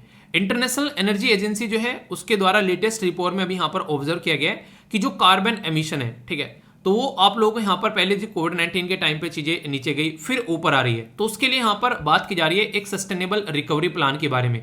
तो याद रखिएगा, इंटरनेशनल एनर्जी एजेंसी IEA, तो ये बात कर रही है सस्टेनेबल रिकवरी प्लान के बारे में। तो इसका प्लान है, ये प्लान इसके द्वारा लॉन्च किया गया था 2020 में, ताकि यहाँ पर जो भी गवर्नमेंट है वो एक तरीके से चीज़ों को ढंग से सिस्टमेटिक वे में लेकर चल सके। और प्लान ये था कि मोबिलाइज किया जाए $1 ट्रिलियन, ताकि क्लीन एनर्जी यानी कि सोलर एनर्जी हो गया, जैसे विंड एनर्जी हो गया, उसके ऊपर फोकस दिया जा सके। और इसके चलते यहाँ पर ग्लोबल इकोनॉमिक ग्रोथ भी बूस्ट होती है। आप लोग मानो या ना मानो, अगर आप लोगों की हेल्थ जो है वो बेकार होनी स्टार्ट हो गई तो आप लोगों की इकोनॉमिक जो व्यवस्था है, एक तरीके से आप लोगों का जो कमाई है वो तुरंत आप लोगों की कम होनी स्टार्ट हो जाएगी। क्योंकि इंसान काम पे नहीं जाएगा, जो काम कर रहा है वो काम नहीं कर पाएगा, एक्सरसाइज कर रहा है तो एक्सरसाइज नहीं कर पाएगा। हेल्थ जो है वो डायरेक्ट इंपैक्ट डालती है, और देश में अगर किसी एक बीमारी आ रही है तो वो देश की हेल्थ के ऊपर इंपैक्ट डालती है। तो ये आप लोगों को यहाँ पर समझना पड़ेगा। और ये जो एनर्जी होती है सारी, खासकर अगर कोयला, ये सारी चीजें ये बहुत ही नेगेटिव वे में काम करती हैं। और अगर पॉजिटिव वे में चले तो बहुत सारी जॉब भी क्रिएट होती है। सोलर एनर्जी के बारे में मैंने बताया था, विंड एनर्जी के बारे में, तो बहुत सारी जॉब भी क्रिएट होती है। तो अगर बात करें, हम उसके ऊपर फोकस करें, जो प्लान बना रखे, तो बोला जा रहा है कि 9 मिलियन के करीब जॉब जो है वो यहाँ पर क्रिएट की जा सकती है पेरिस एग्रीमेंट गोल को कंप्लीट करने के लिए। तो ये सारी चीजें हैं, तो कहीं ना कहीं एक तरीके से हम लोग को ये चीजें समझनी पड़ेगी कि इनको कैसे लेकर चलना है, वरना फिर दिक्कतें बहुत सारी आप लोगों को देखने को मिलती हैं। तो इसके ऊपर फोकस देने की जरूरत है, ऐसा आप लोग बोल सकते हैं, ठीक है। नेक्स्ट इंपॉर्टेंट न्यूज है यहाँ पर ये SWAMIH। तो ये एक ऐसा प्रोग्राम है जिसके बारे में आप लोगों को पता होना चाहिए। फंड है बेसिकली, जो मुंबई बेस्ड प्रोजेक्ट के बारे में बात की जा रही है, स्वामी फंड। तो आप लोगों से पूछा जाए तो स्पेशल विडो फॉर अफोर्डेबल और मिड इनकम हाउसिंग। तो यानी कि जो एक तरीके से ये स्पेशल जो विंडो है यहाँ पर अफोर्डेबल हाउस प्रोवाइड कराने के लिए, अफोर्डेबल मतलब जिसको आप लोग खरीद सको आसानी से, तो एक मिड इनकम जो हाउसिंग के बारे में यहाँ पर बात की जा रही है, उसके लिए फंड है यहाँ पर। तो इसके लिए यहाँ पर अगर रिसेंटली अभी बात करें तो 95 प्रोजेक्ट यहाँ पर सैंक्शन किए गए थे, जिसमें 9,500 करोड़ रुपए में लगभग 57,700 घर कंप्लीट करने की बात की गई थी, वो भी अफोर्डेबल प्राइस के अंदर में। तो इसी के बारे में यहाँ पर बात की जा रही है। तो देखिए, बहुत सारे आजकल खासकर बात करें जहाँ पर झुग्गी झोंगड़े होती है, वहाँ पर भी कई सारे काम करने की कोशिश की जाती है ताकि सिचुएशन को थोड़ा संभाला जा सके। तो उसी और आप लोगों को ये कई सारी चीज़ें जो हैं वो चलती हुई नजर आती हैं। बेसिक है, याद रखिएगा, ये काफी इंपॉर्टेंट है, इसके ऊपर स्टार लगा लेना। यूनाइटेड नेशन सिक्योरिटी काउंसिल के द्वारा काउंटर टेररिज्म कमिटी, जो कि यहाँ पर दिल्ली डिक्लेरेशन के थ्रू अडेप्ट की गई, यानी कि दिल्ली में अभी यहाँ पर UN सिक्योरिटी काउंसिल से रिलेटेड जो बातें की गई, उसमें यहाँ पर दिल्ली डिक्लेरेशन में यहाँ पर बोला गया कि कैसे टेररिज्म को काउंटर करना है, क्योंकि टेररिस्ट एक्टिविटी बहुत ज्यादा खतरनाक लेवल पर है। और आज तक हम लोग जो है, इंडिया जो है, ये आप लोगों को देखने को मिलेगा $5 लाख जो है UN ट्रस्ट फंड में टेररिज्म को काउंटर करने के लिए हम लोग सपोर्ट करते हैं, क्योंकि हम काफी लार्ज स्केल पर टेररिज्म से जो है वो इंपैक्टेड होते हैं। तो याद रखिएगा, ये काफी इंटरेस्टिंग है। यहाँ पर इलेक्शन कमीशन ऑफ इंडिया के द्वारा होस्ट किया जा रहा है 2 दिन का इंटरनेशनल कॉन्फ्रेंस, ये अक्टूबर 31 यानी कि 31 अक्टूबर और 1 नवंबर। तो इसकी जो थीम रखी गई है वो भी आप लोगों से एग्जाम में पूछी जा सकती है, role framework capacity of election management body. आप लोगों को पता होगा कि हमारे देश में अच्छी बात यह है कि हम लोग इलेक्शन कंडक्ट करा लेते हैं आसानी से, बहुत सारे देश इलेक्शन कंडक्ट नहीं करा पाते हैं। तो इसलिए हम दुनिया को सिखाते हैं कैसे इलेक्शन कंडक्ट कराना है। तो ये पर्टिकुलर इंटरनेशनल लेवल पर, खासकर अफ्रीका कॉन्टिनेंट के अंदर, हमारे election commission of India election conduct कराने के लिए सपोर्ट करते हैं काफी लार्ज स्केल पर, ठीक है।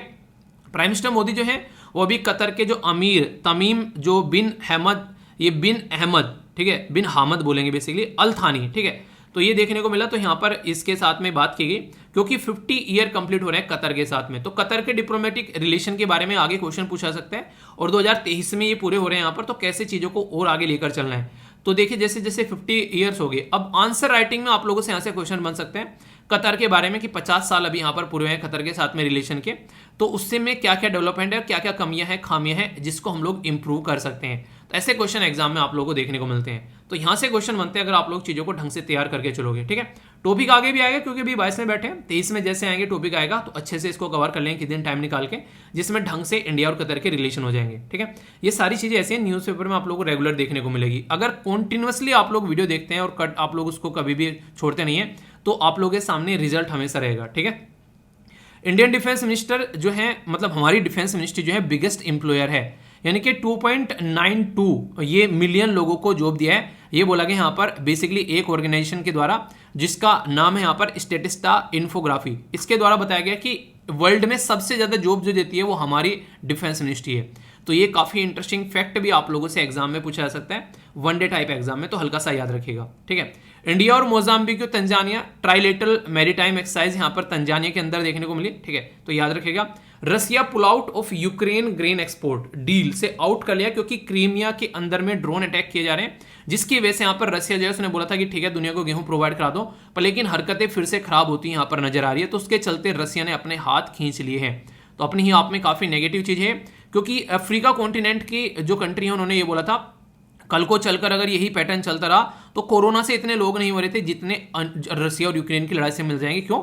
25% दुनिया में गेहूं जो प्रोवाइड कराते हैं वो यही प्रोवाइड कराते हैं, तो ये काफी ज्यादा खतरनाक है। 103 मिलियन जो लोग हैं वर्ल्ड वाइड, उनको एक जगह से दूसरी जगह पर छोड़कर जाना पड़ गया। मतलब क्या है, जहां पर वो रहते थे वो जगह छोड़कर कहीं और जाकर रहना पड़ गया, या तो लड़ाई की वजह से या इन्वायरमेंट की वजह से। ये बोला गया है UNHCR यानी कि United nation high commissioner for refugee, तो इसके द्वारा ये बातें बोली गई हैं। तो इसका हेडक्वार्टर कहां पर है और उसके हेड कौन है आज के डेट में, ये बताएगा। थोड़ा सा हल्का सा रिवीजन भी आप लोगों का हो जाएगा। ये 1950 में बनाई गई थी बॉडी, इन सब चीजों को ध्यान में रखते हुए। ठीक है, रोल एंड रोल लिजेंडरी जो यहाँ पर जेरी ली लुइस जो है वो अभी हमारे बीच में नहीं रहे। ये जो बेसिकली रॉक बैंड वगैरह होता है उससे कनेक्टेड 87 की एज में ये अभी छोड़कर चले गए। ठीक है, बाकी क्वेश्चन आप लोगों के सामने बोला जा रहा है कि कौन सी सिटी में इंडिया स्पेस कांग्रेस ISC 2022 जो है वो अभी हुई, उसके बारे में बताना है। गरुड़ा जो 7 है वो किसके बीच में है, India Sri Lanka, India France, India Japan या फिर इंडिया ऑस्ट्रेलिया। नेक्स्ट यहाँ पर बात की जा रही है कमोडिटी मार्केट आउटलुक रिपोर्ट, ये किसके द्वारा यहाँ पर रिलीज की जाती है। इंपॉर्टेंट क्वेश्चन बनते हैं बहुत ज्यादा ऐसे। ठीक है, तो international monetary fund, world bank, world economic forum या फिर रिजर्व बैंक ऑफ इंडिया, ये आप लोगों को बताना है। बोला जा रहा है कि कौन सी कंट्री हाईएस्ट कंट्रीब्यूटर है per capita green house emission, ये मैंने डिस्कस भी किया था आप लोगों से। ये क्वेश्चन भी मैं आप लोगों से एक्सपेक्ट कर रहा हूँ कि इसका आंसर आप लोग देखोगे। सी सेट का क्वेश्चन आप लोगों के सामने, वीडियो को पॉज करो और इसको अटेम्प्ट करो, फिर आप लोगों को आंसर बताऊंगा। तब तक आओ डार्लिंग बात करते हैं। डार्लिंग मतलब डार्लिंग रिवर। ठीक है, देखो डार्लिंग शब्द जो होता है मतलब बच्चे को बोलते हैं कि एक तरीके से प्यारा सा बच्चा है, पर लेकिन कई सारे शब्द जो है हम लोग उसको इतना नेगेटिव तरीके से देखते हैं कि मतलब ऐसा लगता है पता नहीं क्या बोल दिया। तो हमेशा कोशिश करनी चाहिए कि इन सब चीज़ों को लेकर थोड़ा न्यूट्रल होना चाहिए। ठीक है, कि कोई शब्द यूज, जैसे हमारे यहाँ पर अगर कोई जो है किसी गले मिल ले तो उसको अलग तरीके से देखते हैं। ठीक है, पर लेकिन नॉर्मली एक ऐसा ट्रेंड है कि इंसान जो है आसानी से जो एक दूसरे के साथ में गले मिल सकता है, नहीं देख लें अच्छा इनका कोई रिलेशन चल रहा है, वो वाली चीज़ें होती हैं। तो हमेशा कोशिश करो अपने आप को किसी को पहली नजर में देख के जज मत करो यार। ठीक है, जब तक उसके बारे में कुछ पता नहीं है, उन्हें कहते देखते ही जज कर लिया, अच्छा ये तो ऐसी होगी, ये तो ऐसा होगा, वो वाली चीजें नहीं होनी चाहिए थोड़ा सा जिंदगी में। ठीक है, तो काफी इंपॉर्टेंट रिवर है यहाँ पर, इस रिवर के बारे में मैं आप लोगों से बात करूंगा। तो ये पर्टिकुलर जो रिवर है यहाँ पर डार्लिंग रिवर, ये आप लोगों को देखने को मिलेगी 3rd लॉन्गेस्ट रिवर है ऑस्ट्रेलिया के अंदर में। ठीक है, तो लगभग 1472 किलोमीटर लंबी आप लोगों को देखने को मिलेगी, और इनकी भी ट्रिब्यूटरीज वगैरह डाल दी जाती है ताकि कल को कोई आप लोगों से पूछे। कई बार कई सारी कंट्री के साथ में मैच करने के लिए कई सारी इंपॉर्टेंट रिवर यहाँ पर आ जाती है। ठीक है, तो एक तरीके से समझिएगा यहाँ पर इसके बारे में हल्का सा याद आप लोग इसके बारे में रख सकते हैं। ओके, आइए एक बार क्वेश्चन देख लेते हैं कौन कौन से क्वेश्चन पूछे, क्योंकि कई बार आंसर फिर मैं आप लोगों को बताना भूल जाता हूँ। कांग्रेस जो यहाँ पर स्पेस से रिलेटेड, ये न्यू दिल्ली में देखने को मिली, इंपॉर्टेंट है, याद रखिएगा।